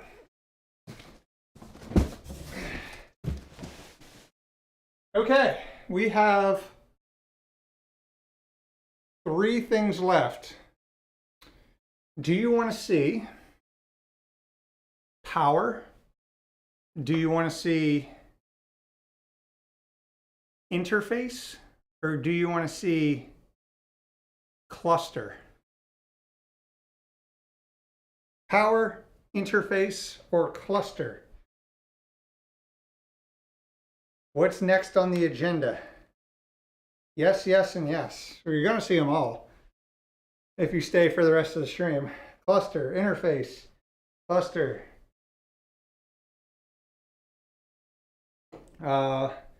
Get power out of the way. Let's see the cluster. Power.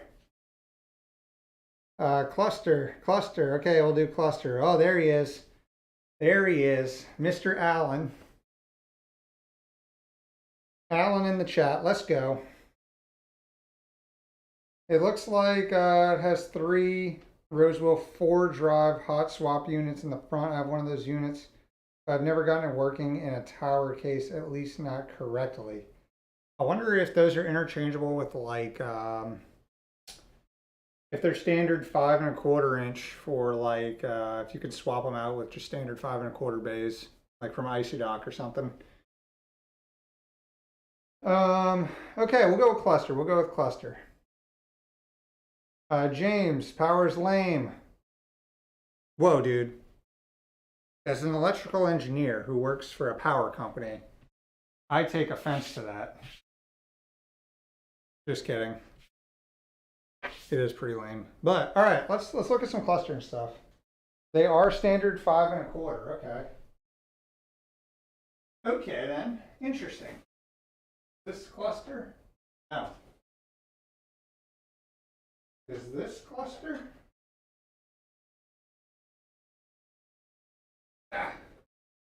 Maybe. Yeah. All right, guys. This is a big box.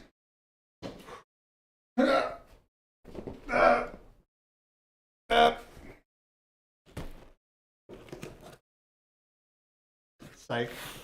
Got you. Okay, so I tweeted this a while ago, and I've said it, I feel like I've said it in Discord. I've been wanting to get into messing with some high availability stuff, and specifically Kubernetes, for a while now. I just haven't had a good setup to do it on. Now I know you can spin up like 3 virtual machines and kind of do it that way, just to mess with, but I wanted to do it on dedicated hardware.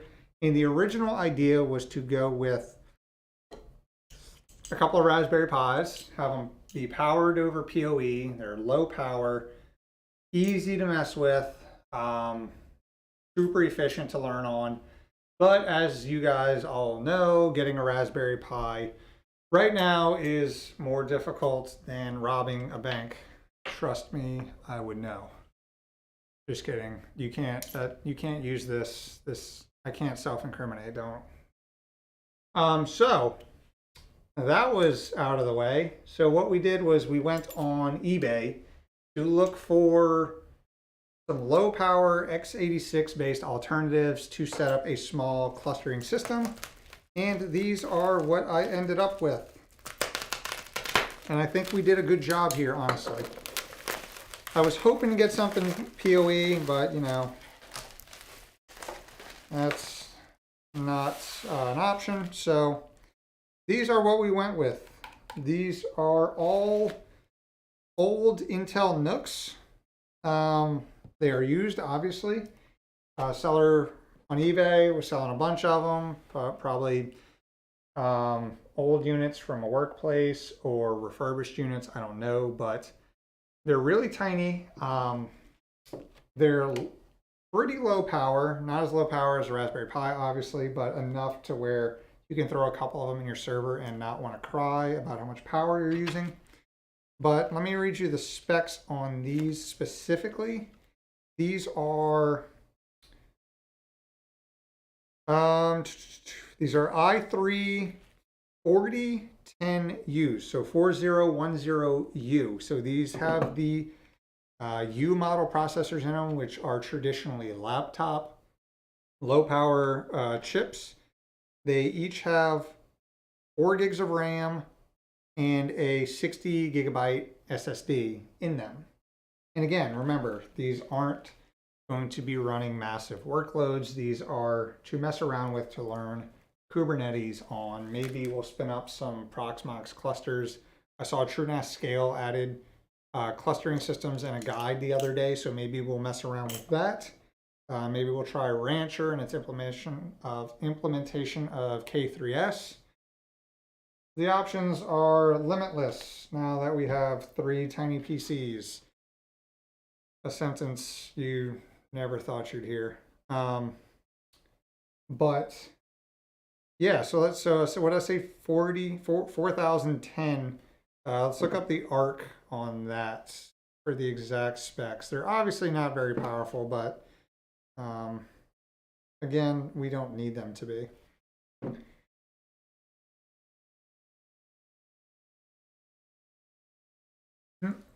I don't care that you're spending $69,420 a month on electricity. I care about the performance.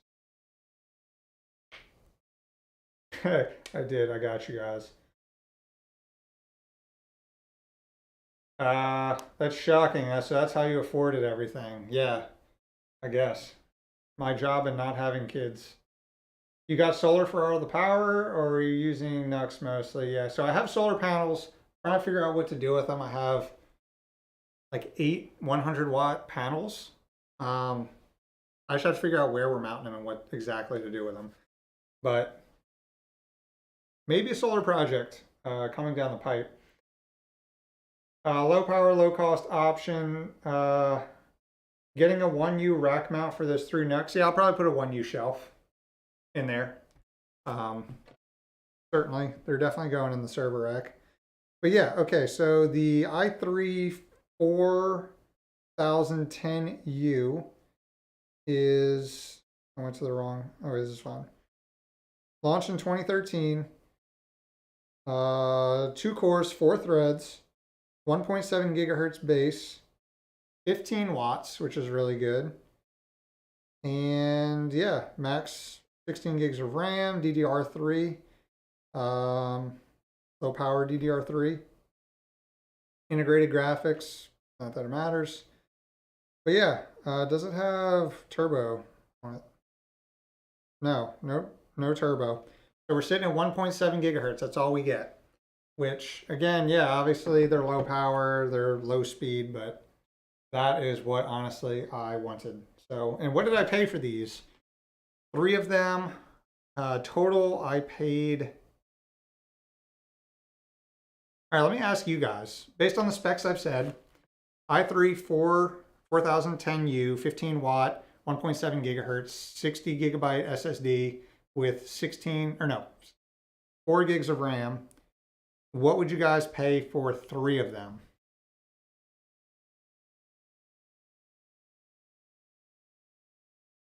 Okay. I think I did fine. 3 of them.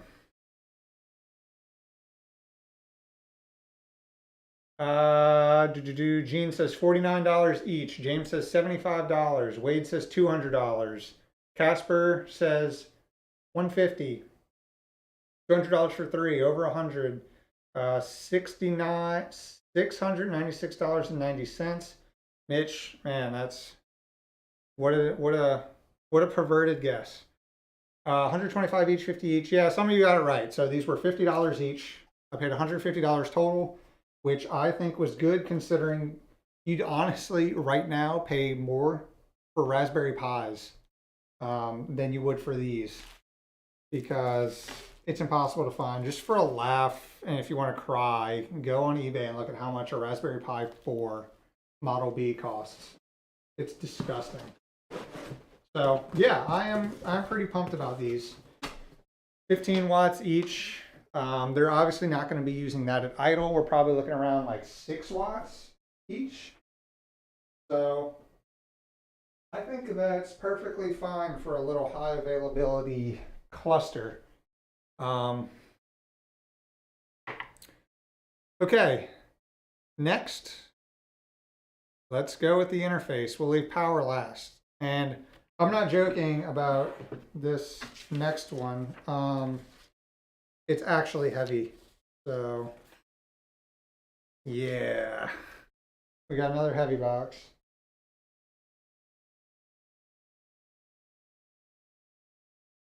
Okay. Huge amount. Ugh. Ah. Whew. Ah. All right, what do you guys think's in the box? I gave you guys a hint. I said interface. I want to know what you guys think is in here. Another thick boy.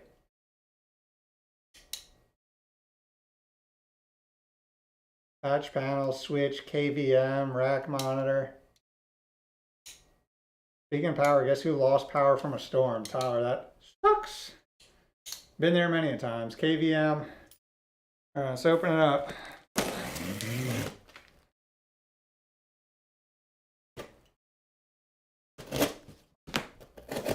Need to replace the blade on this thing.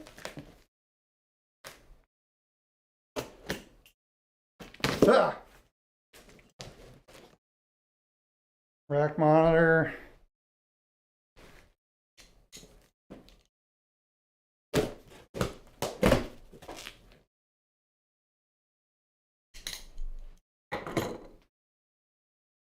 God, this box is absurd.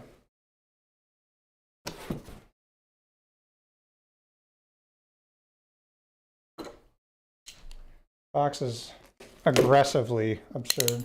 All right, let's move this. I need you.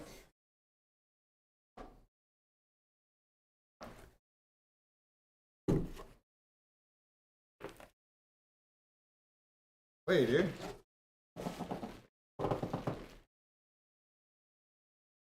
UPSs are your friend. Yeah, just get a UPS for your entire house. Problem solved. Hey, they packed this thing up good. Holy smokes. It's also way bigger than I thought it was going to be. If I had a nickel every time I heard that. Oh my God. No.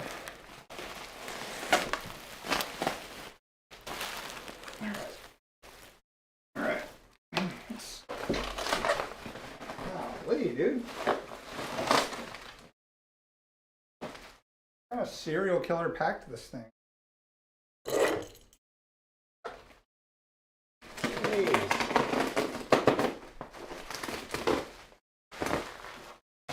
Okay.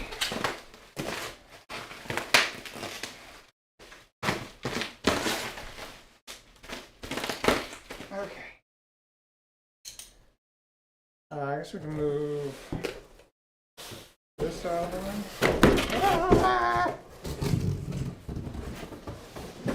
Okay. Okay. All right.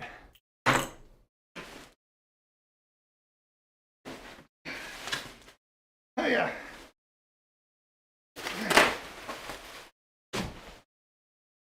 Server noises. Yep, it's a KVM. Whew. Obviously used. Got some battle wounds on it, but so it is an 8. 1, 2, 3, 4, 5, 6, 7, 8 port console KVM, which this is. Oh yeah. Oh yeah.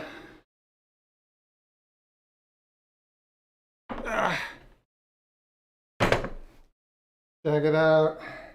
It is so much heavier than I thought it was gonna be. Like, holy crap. Oh my god. Okay, so yeah.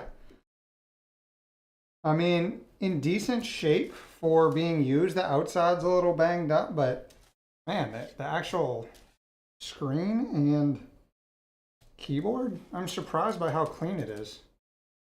Yeah, check that out. How cool is that? It's 15-inch screen.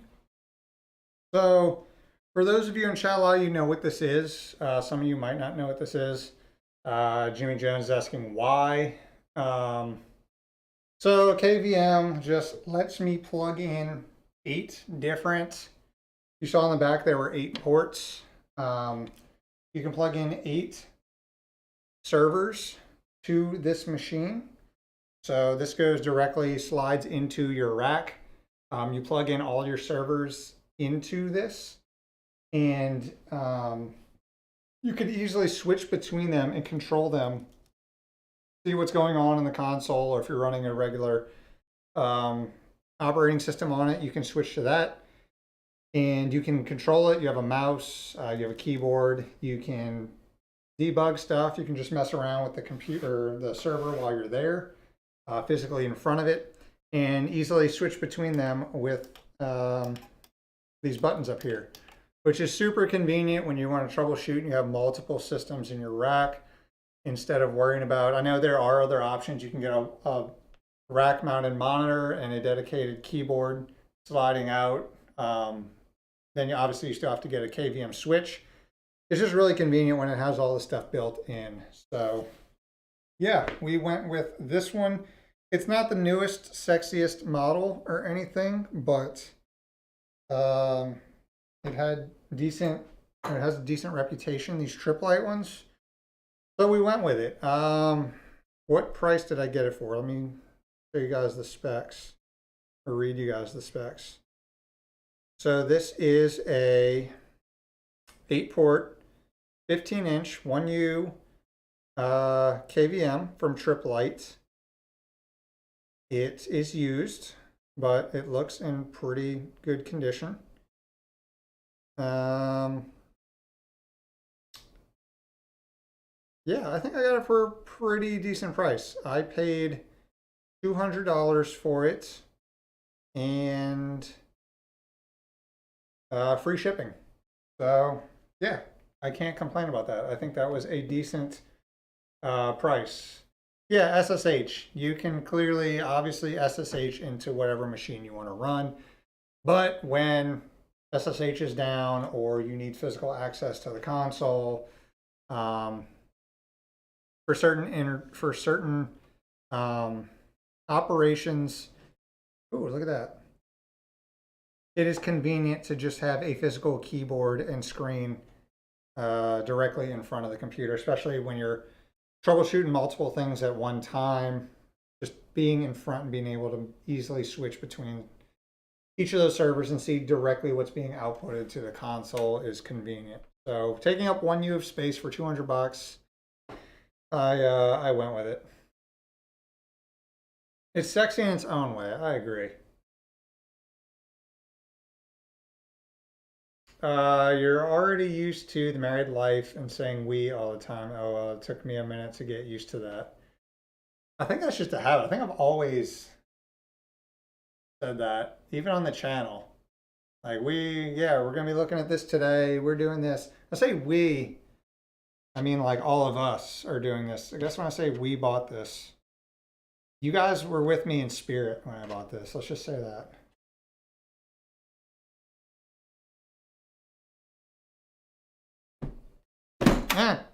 All right. Okay. I don't want to put this back in the box. Sheesh. Well, I guess we got it. All right, back in the box you go.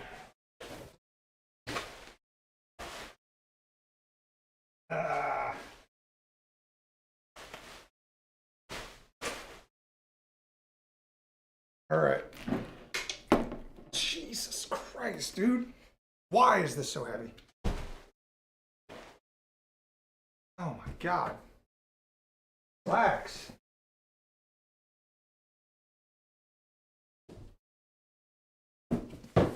Yeah. Whew. Okay. And now for the boring part. Ow. Ooh. Okay, so this is the UPS I will be using. No, not the delivery company. You were thinking it. You were thinking it. Uninterruptible power supply. So this is going, I'm not opening this. Another thing from Triplite. So we got the Triplite KVM. We got the Triplite UPS. This is a 1500, so 900 watt unit. It takes up 2 U. It is server or rack mountable.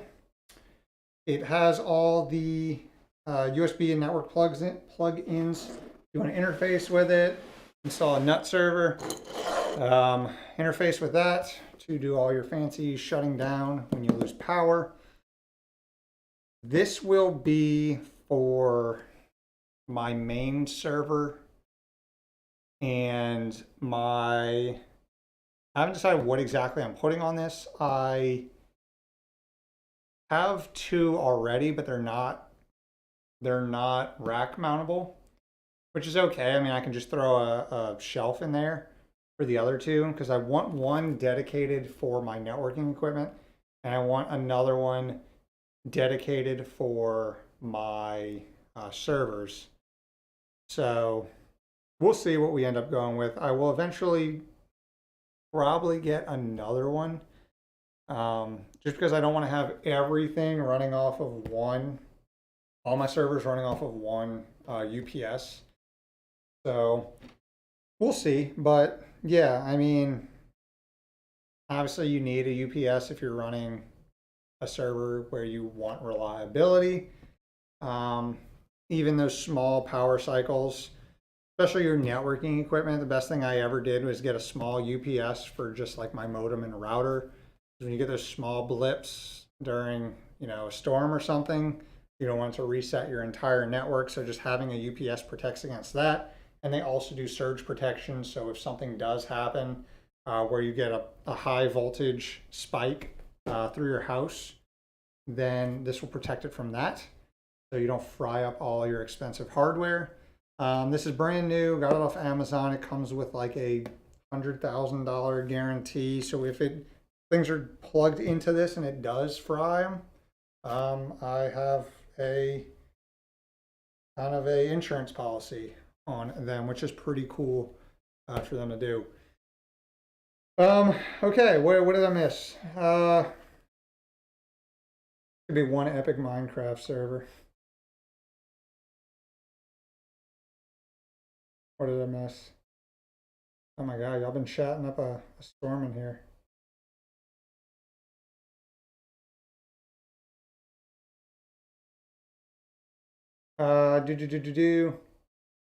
About 25 years ago, I was working on HP mini computer on which IT had hooked up a UPS, but they didn't set it up right. The computer was using 90% of the CPU just talking to the UPS.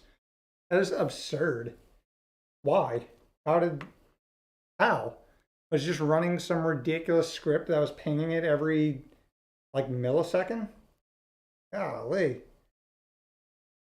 I had to tell them I'd risk losing my jobs than to take 10 times longer to complete.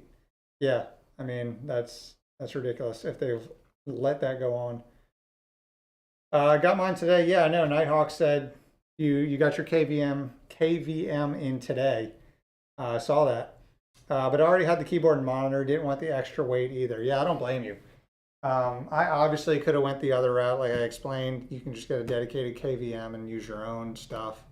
But for 200 bucks, I figured it was a decent deal. I had no idea it was going to be that freaking heavy. Like I don't know why it's that heavy, honestly.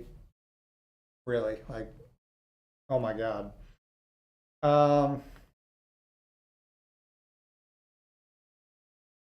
I'm reading chats from a long time ago.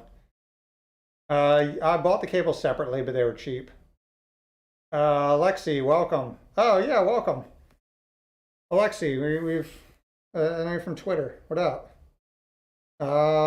Welcome to the stream. I'm a little late on reading your message. Sorry. Put the KVA, yeah, it's back in the box. Don't worry. It's heavy because it has a lot of mass. Thank you, Patrick, for that explanation. When the UPS is lighter than the KVM, it really is, dude. Like, it's significantly lighter, which is bonkers. Jeff, welcome. I'm showing off all my ridiculous new server upgrade stuff. I showed off my entire new Unifi networking setup that's going in.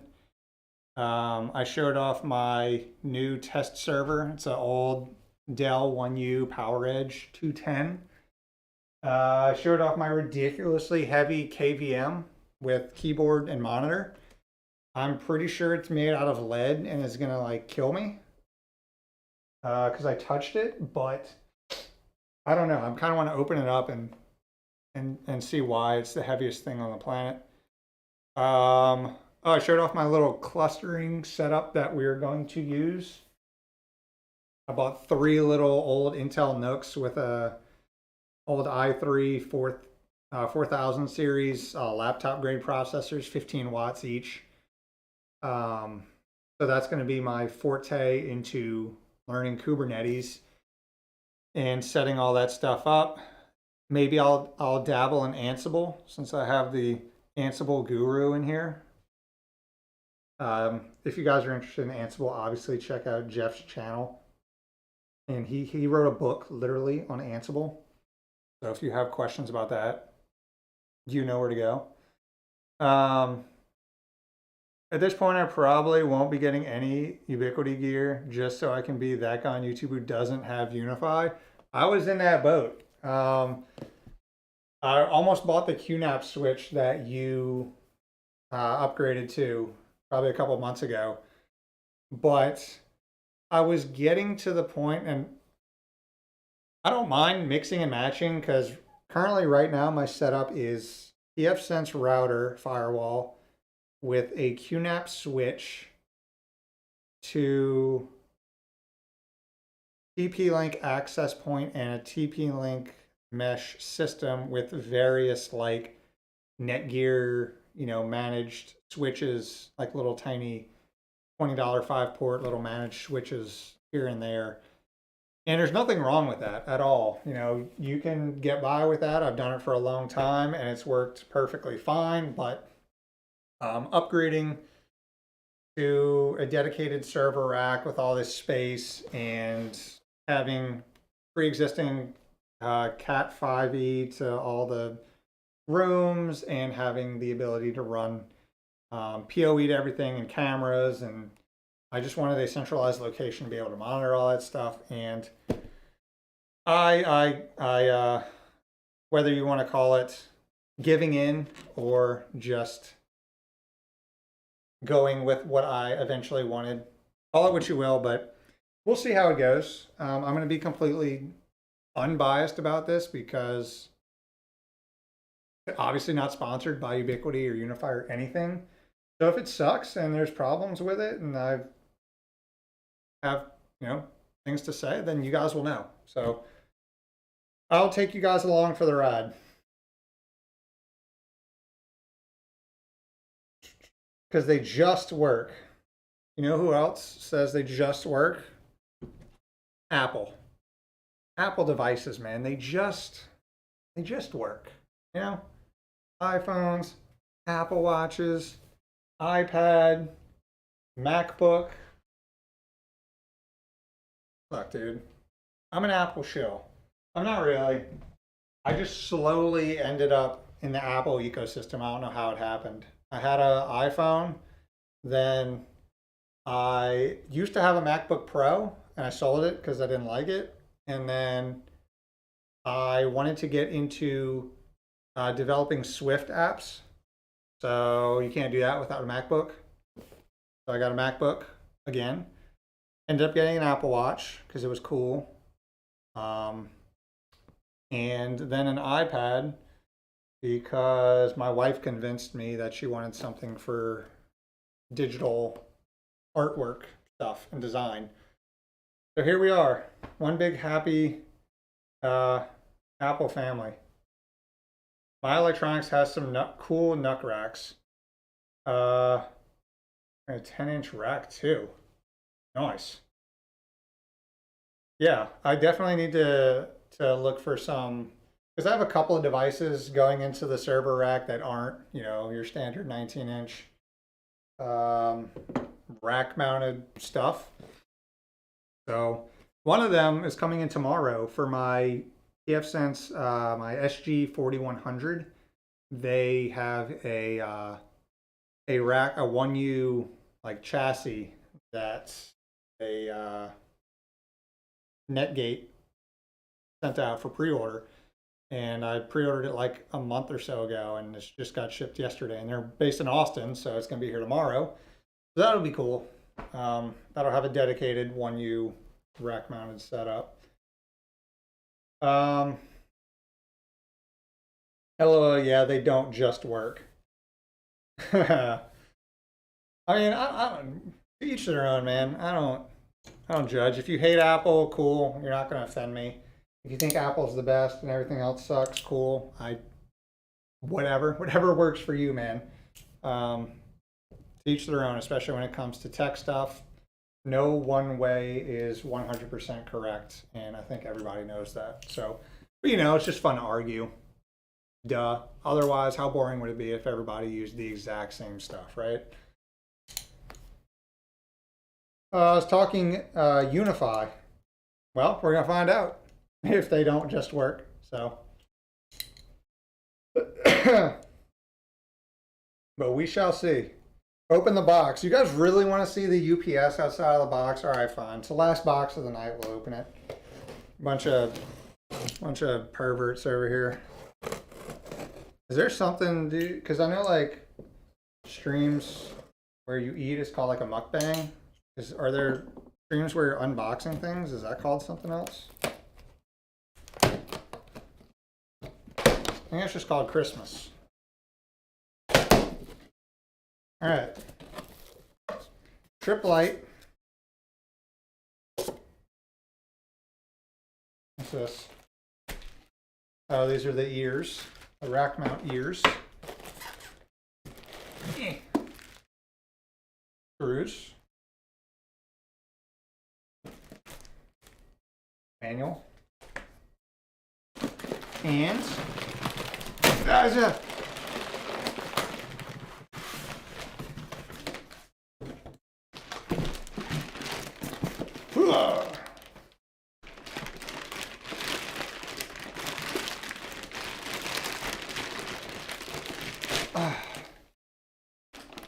Here it is, Mr. Beefy Boy himself.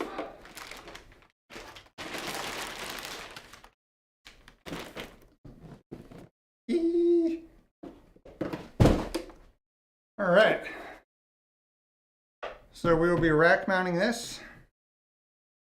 We have the RS-232 serial port. We have our USB connections. We have our networking. What else we have in here? Power cable, obviously, USB cable, serial. This looks like straight up like a phone line. Plug it in, it can call your grandma for you. Check up on her. Really special feature of this trip-light device. Yeah, I mean, there's not much to say about it. 900 watts it's rated for. Has a nice fancy LCD on the front. This will be set up with, along with my other, I think it's either an APC or a triplet. I can't remember what my other one is. But like I said, this will be handling the bulk of the duty for my main servers. The other one will handle my networking, because obviously I don't want to have everything on a single UPS. But yeah, I'm excited. A lot of the stuff we showed today is new to me. It might not be brand new stuff. Some of it is obviously Unifi stuff.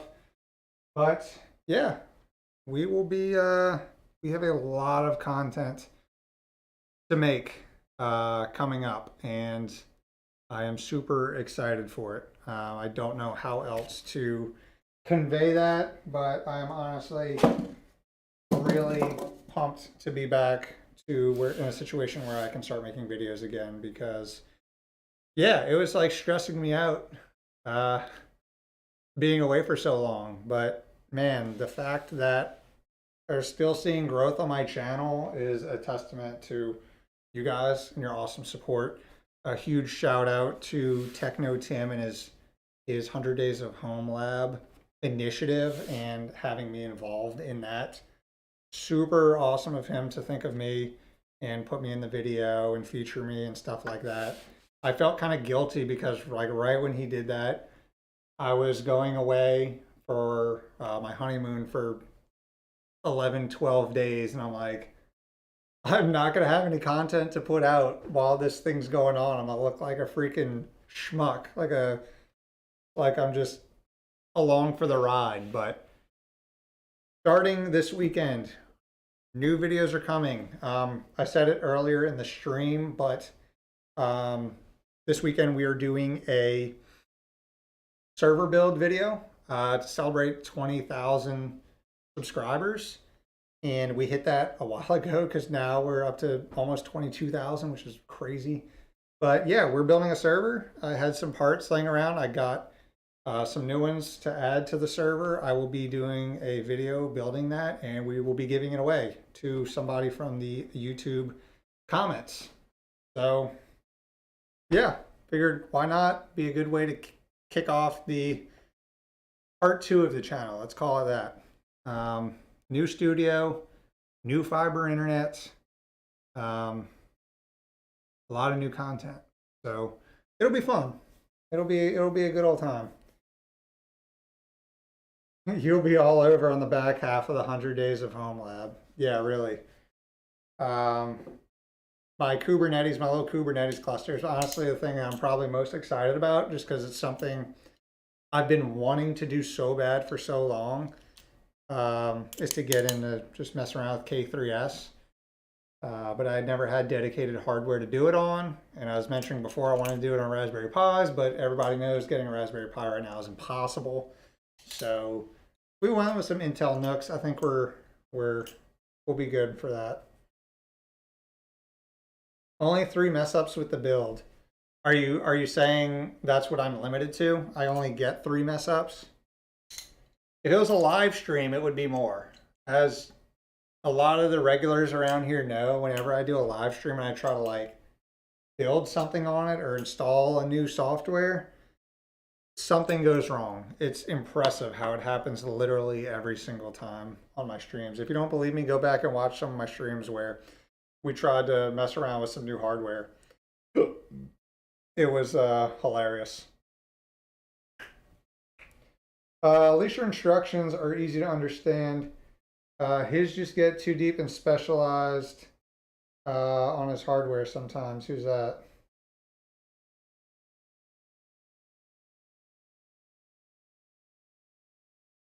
Almost impossible to find a Pi. Yeah, go follow Jeff's Twitter if you want to be alerted when Pies come in stock. I believe that's his bot. Is that your bot, Jeff? That you wrote that tells you when the Twitter bot that tells you when Pies are in stock? Yeah, I saw you tweeted today. There was literally one. There's a tweet that, who is it? Anakit or somebody, Adafruit, had literally one in stock.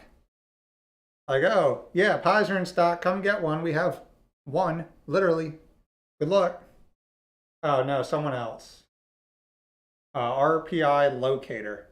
Oh, TechnoTim is, oh, you're saying TechnoTim is too deep and specialized. I mean, it's again, the different styles.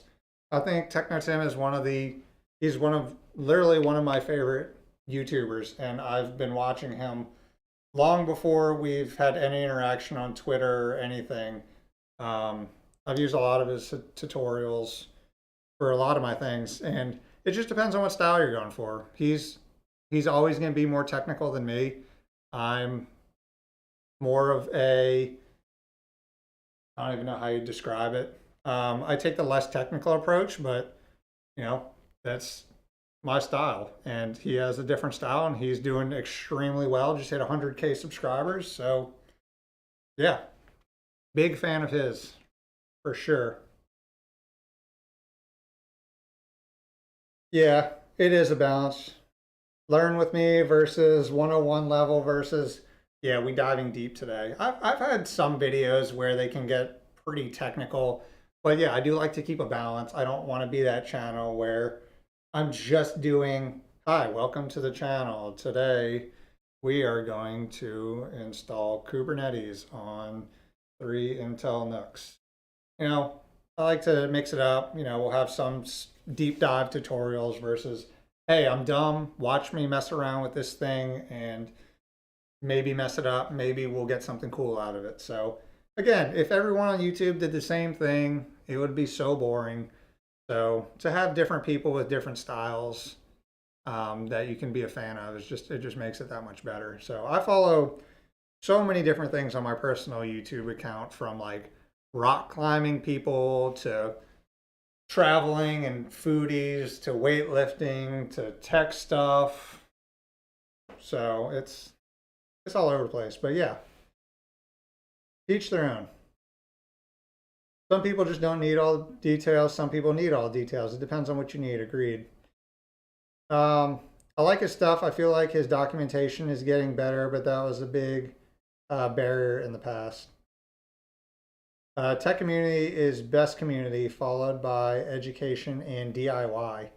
DIY is terrifying to get into, but I felt like that when I first started my YouTube channel for like tech stuff, because you know, it's, unless you have mastered the subject, I feel like the tech industry is very reluctant to listen to you unless you have credentials to back up what you're talking about. So coming into doing a YouTube channel, if you look at a lot of my older videos, it wasn't even about home lab stuff. It was just general like computer and tech stuff, because that's what I had done most of my life, is just mess around with computers, PCs, consumer stuff. So that's what I started out with.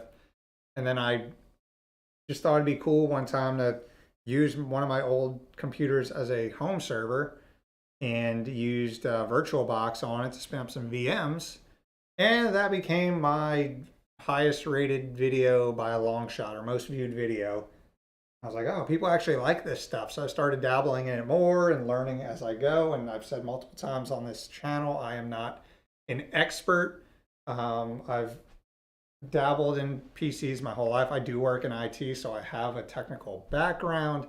I have an engineering degree, so I do have the technical knowledge for things. But in terms of like deep diving into Linux and sysadmin stuff, I am new to that world. I can code, I can develop a website, you know, I can do that side of stuff as like a software developer, but sysadmin stuff and getting into the server world was more new to me. So I'm learning as I go, and the fact that almost 22,000 people have subscribed to see me do that is absolutely freaking bonkers. So like I said, this weekend we will be putting together a server and giving it away. I'll mention it on the video, but it was really cool when I mentioned that to IcyDoc and InWin. They both sent over some stuff for the build, which is cool. InWin sent over a really cool case. It was actually a case that I picked out that I was personally going to buy for the build. And I reached out to them because I've worked with InWin before. And I was like, hey, I got 20K subs. I want to do a giveaway. Is there a possibility you can send over this case? I want to build a home server, install some hard drives in it, set it up as like a NAS kind of, you know, basic home server all around setup. And they were like, oh, usually we don't give those cases away, but, you know, because, you know, they're specialized for servers, but since, you know, that's what you're doing, we'll send one over and throw in a power supply. And then that was really cool of them. And IcyDoc sent over some 5.25-inch adapters for SSDs to be able to mount a bunch of SSDs to the front, as well as one for hard drives. And they threw in a bunch of other stuff that I didn't even ask them to send over. So really cool of them to do that. If people on YouTube didn't interject their own personalities into their videos, the videos would suck. Yeah, I mean, that's part of it. I've talked to my brief stint on YouTube so far. I guess it's been 2 years now, but I've basically told people, if you're gonna have a successful, relatively successful, depending on your definition of that word, you have to either be extremely technical or extremely personable, or some combination of both. Because if you're only a little bit technical and you have no personality, then, you know, it's hard to gain traction. If you have a little bit of personality but you're not very technical, then people aren't going to come back, because I guess you're not offering any technical knowledge for certain things. But yeah, again, it's about finding balance. Keyword. No two YouTubers are going to be exactly the same. I watch many different YouTubers with many different personalities, with many different technical backgrounds, and I'm a fan of a lot of them. So yeah, it's just about finding your niche, the way you fit into that kind of balance of it all. DIY is easier to learn compared to clustered computing. Yeah, depending on your background, that can certainly be the case for sure. But what time is it? Why does it say I've only been live? Oh no, I guess that's what happened when it blipped. It cut my stream. I hope it didn't separate the VODs. Corona Astro, hi, welcome. Woodley, hi Jeff. Yeah, Jeff Geerling, the famous, the one and only, here in chat. He's actually been in a couple of my streams before, which is awesome. Makes me feel like a celebrity. But I think we've done everything that we set out to do today. I know it's a shorter stream than it usually is. I usually like to go for about 3 hours. We're at about 2 hours and 12 minutes right now, but there's literally nothing else I can do right now. I can show you my my new lens. Not that any of you guys care about this. My new Sony 16-35 power zoom f4 lens. Yeah, I know you guys don't care about this, but I'm a camera nerd, so. But yeah, that is it. Future videos, things we have coming up. I actually made a list of things I want to do. I mentioned the server build where we're building a server and we're giving it away. Other things I have that I want to do. I'll be doing a video on obviously my entire Unifi setup. There'll probably be multiple videos. The actual setting up of it physically, setting it up physically, and then the configuration of everything software-wise. I don't know. It might be one video. We'll see. I want to set up with all this stuff. I want to get a more sophisticated logging system up and going. K3S, I mentioned that. Ansible, you have the right guy in chat for that. I do want to start learning Ansible. Where did my note go? Did it literally just... Hello? The notes app just... Okay. I want to get into building and creating my own Docker image for some APIs or websites that I've developed. Game hosting server. I did one for like a bare bones one for Minecraft, but I do want to get into exploring other game hosting services. Hardening network versus attacks. So another expert in here on that. I know Jeff has been battling a DDoS attacker for the last couple months. So I do want to get more into learning some more sophisticated network techniques for keeping your network secure. I do want to do an offsite backup video. I don't currently have a dedicated offsite backup system. So now that I have actual gigabit uploads, I do want to deploy an offsite backup system. I want to do another video integrating the Zima board because I think it's such an awesome device, and I've only done one video on it, and I want to find something cool to do with it. I think it's a really cool device. I want to set up some type of authentication or like Windows like LDAP or something to make authentication and stuff across my services more centralized. And as of the other day, I want to mess with TrueNAS scales clustering. It might fall into the K3S realm and clustering and high availability stuff. But yeah, among that, I have some other things in the works. But those are the ones that I could think of that were kind of new to me. And yeah, a lot more to come. So we got some ideas. I hope some of that stuff sounded interesting to you guys. But yeah, that is the plan for this channel. I have a new space. It's freaking sweet. And I'm totally excited to start making videos again. I'm looking at my backdrop and I need to freaking readjust it.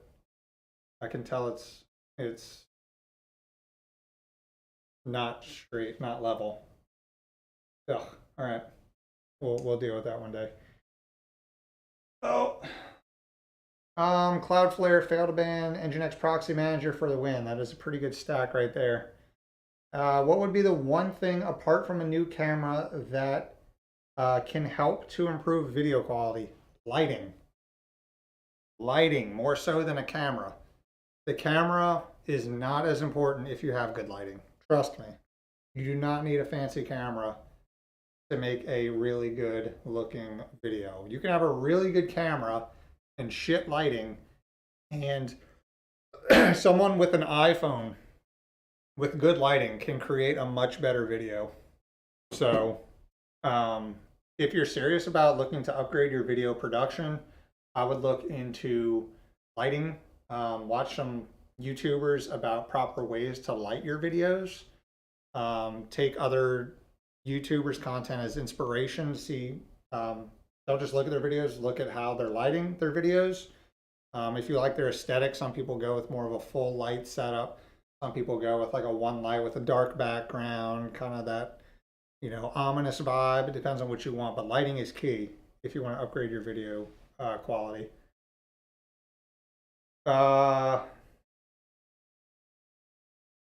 Oh yeah, like Jeff said, lights, flags, softboxes, room treatments, then audio. Yeah, audio for sure. I would say audio, honestly, is more important than video, if we're being honest. When I watch a video, if the audio is bad, that is the first thing I notice. If I'm watching a video and they're filming it with an iPhone and the lighting's not perfect, that honestly doesn't bother me. If their audio is good, if the audio sucks and they have great like lighting and stuff, it bothers me. So yeah, everything is interesting when it's coming out, when it's coming from you. Aw, thank you, Trey. I hope you were talking to me. Probably talking to Jeff. Couldn't say this on mobile, but the setup is looking great. Thank you so much. This is not the full, we got some stuff to do right here, but I mentioned this before. I'm super excited to have another location to film in besides sitting behind my desk, because the main reason I bought this standing desk, this adjustable desk, is so that I could do videos like this where I'm unboxing and building things. Because doing that sitting in a desk is so miserably hard to do for a video and for live streams. So this gives me more space, more flexibility to do things.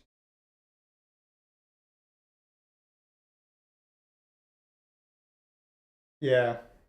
What was the purpose? Absolutely no clue. Yeah, I don't know. Yeah, Jeff was getting DDoSed. It was after your off-grid farm. Was it the Starlink, the farm, hosting your server off-grid with the farm? I can't even talk right now. Using Starlink to host a service off-grid on your farm. Ow.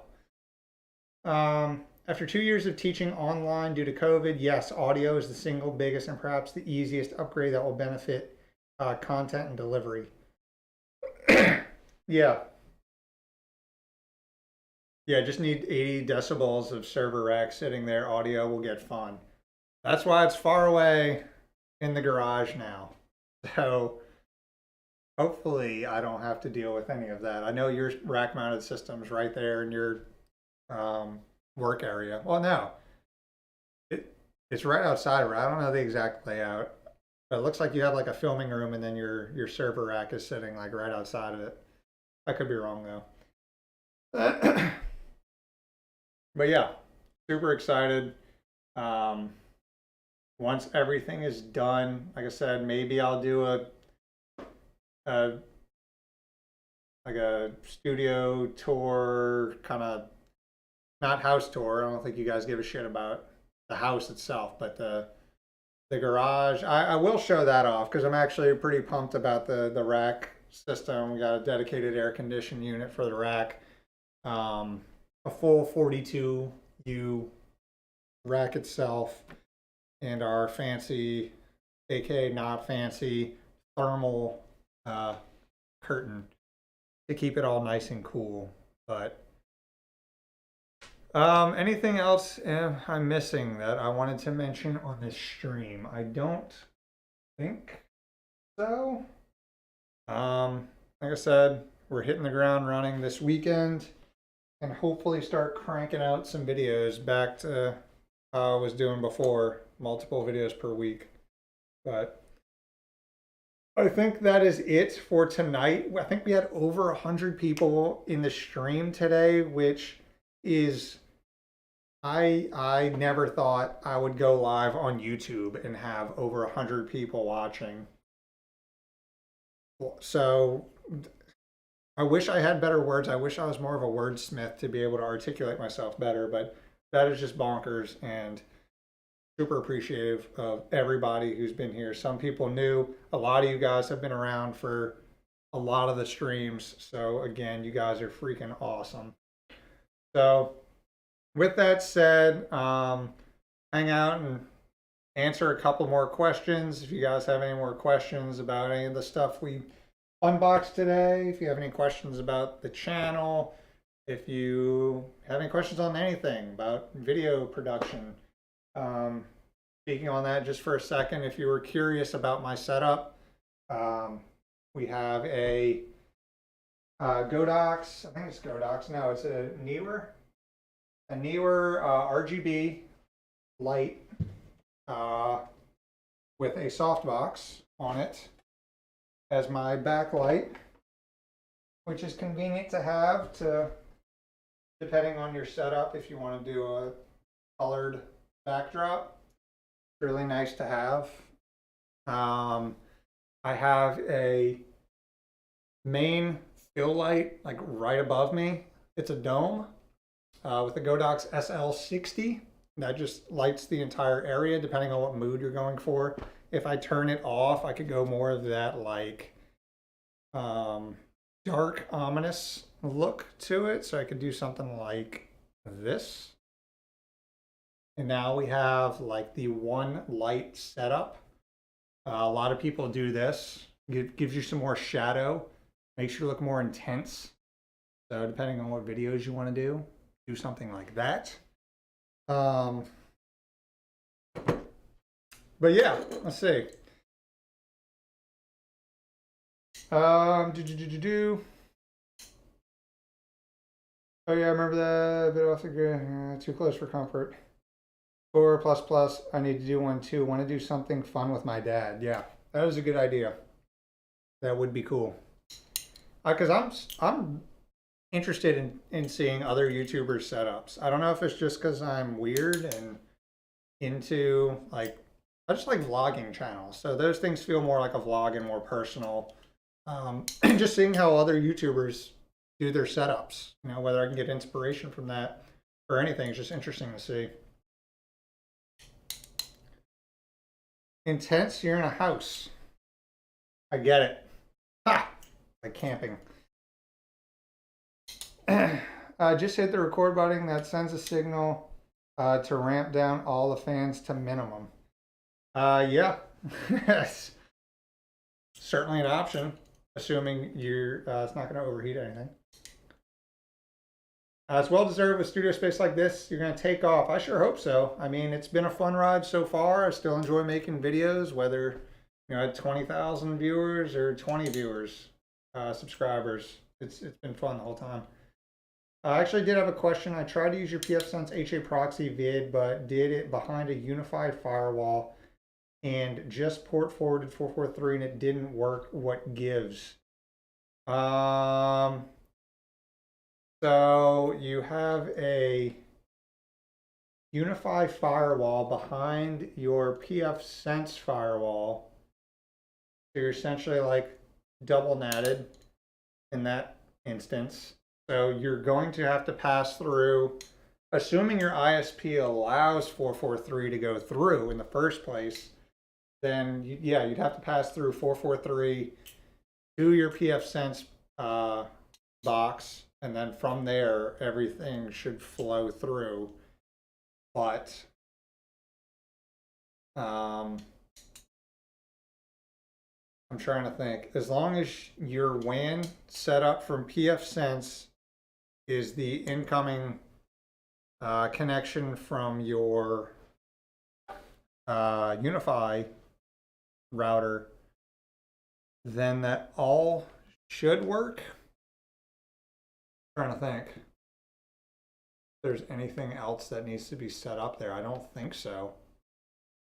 As long as it's monitoring the WAN, 443 is open, then you should be good. The only thing I think of is if your ISP is blocking 443, which is what a lot of people unfortunately have experienced, and that's why the Cloudflare tunnel comes into play, because it doesn't use like dedicated like DNS lookups to get to the traditional way to get through to your system. It creates a dedicated tunnel using a service on your client to communicate directly.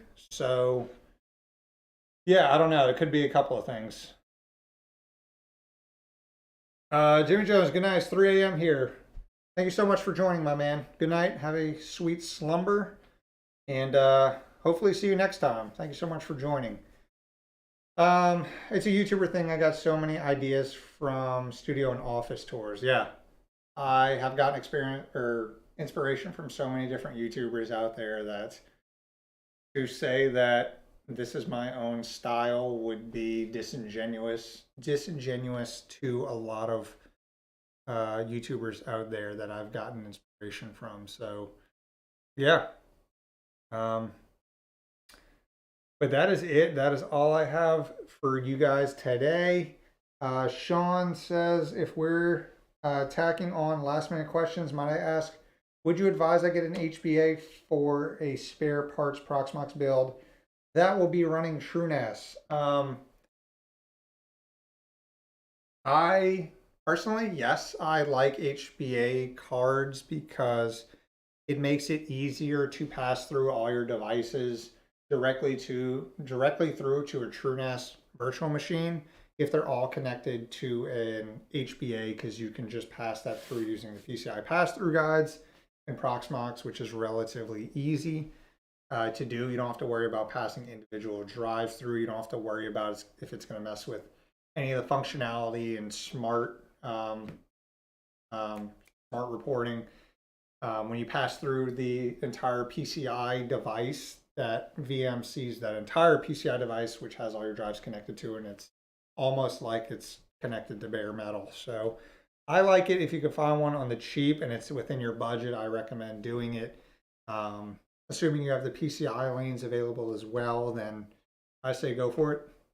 But yeah. Appreciate the feedback. I'll dive deeper and try to learn pfSense better. Yeah, just in Discord. Definitely hop in the Discord if you have any questions. Hopefully we can help over there. Just watch your TrueNAS scale. It was helpful. Just found your channel today. Thank you so much. Wanna Nerd, I'm glad it helped. Thank you for stopping by the stream. Sorry that you joined right at the end, but for any of you that missed anything, the VODs are going live on the channel right after this, so feel free to go back and rewatch this if you really like looking at me or the sound of my voice, then feel free to do that. But yeah, that is it for today. Thar, good night. Glad you're back. Really happy to see the channel grow as it is. I appreciate you so much, Mr. Thar. Thank you so much for the continued support. Alan, there, 6-hour full administrator course for pfSense video that I can shoot you on Discord. That sounds intense and awesome. So appreciate that, Mr. Allen. Sean, thanks, Ray Owl. You're the man. Looking forward to the rest of the video and stream. That is it, guys. Thank you so much, everyone who has been around, whether it's been for the entire stream or just joining at the last minute. You guys are all awesome. My mods, thank you for zapping those annoying bots.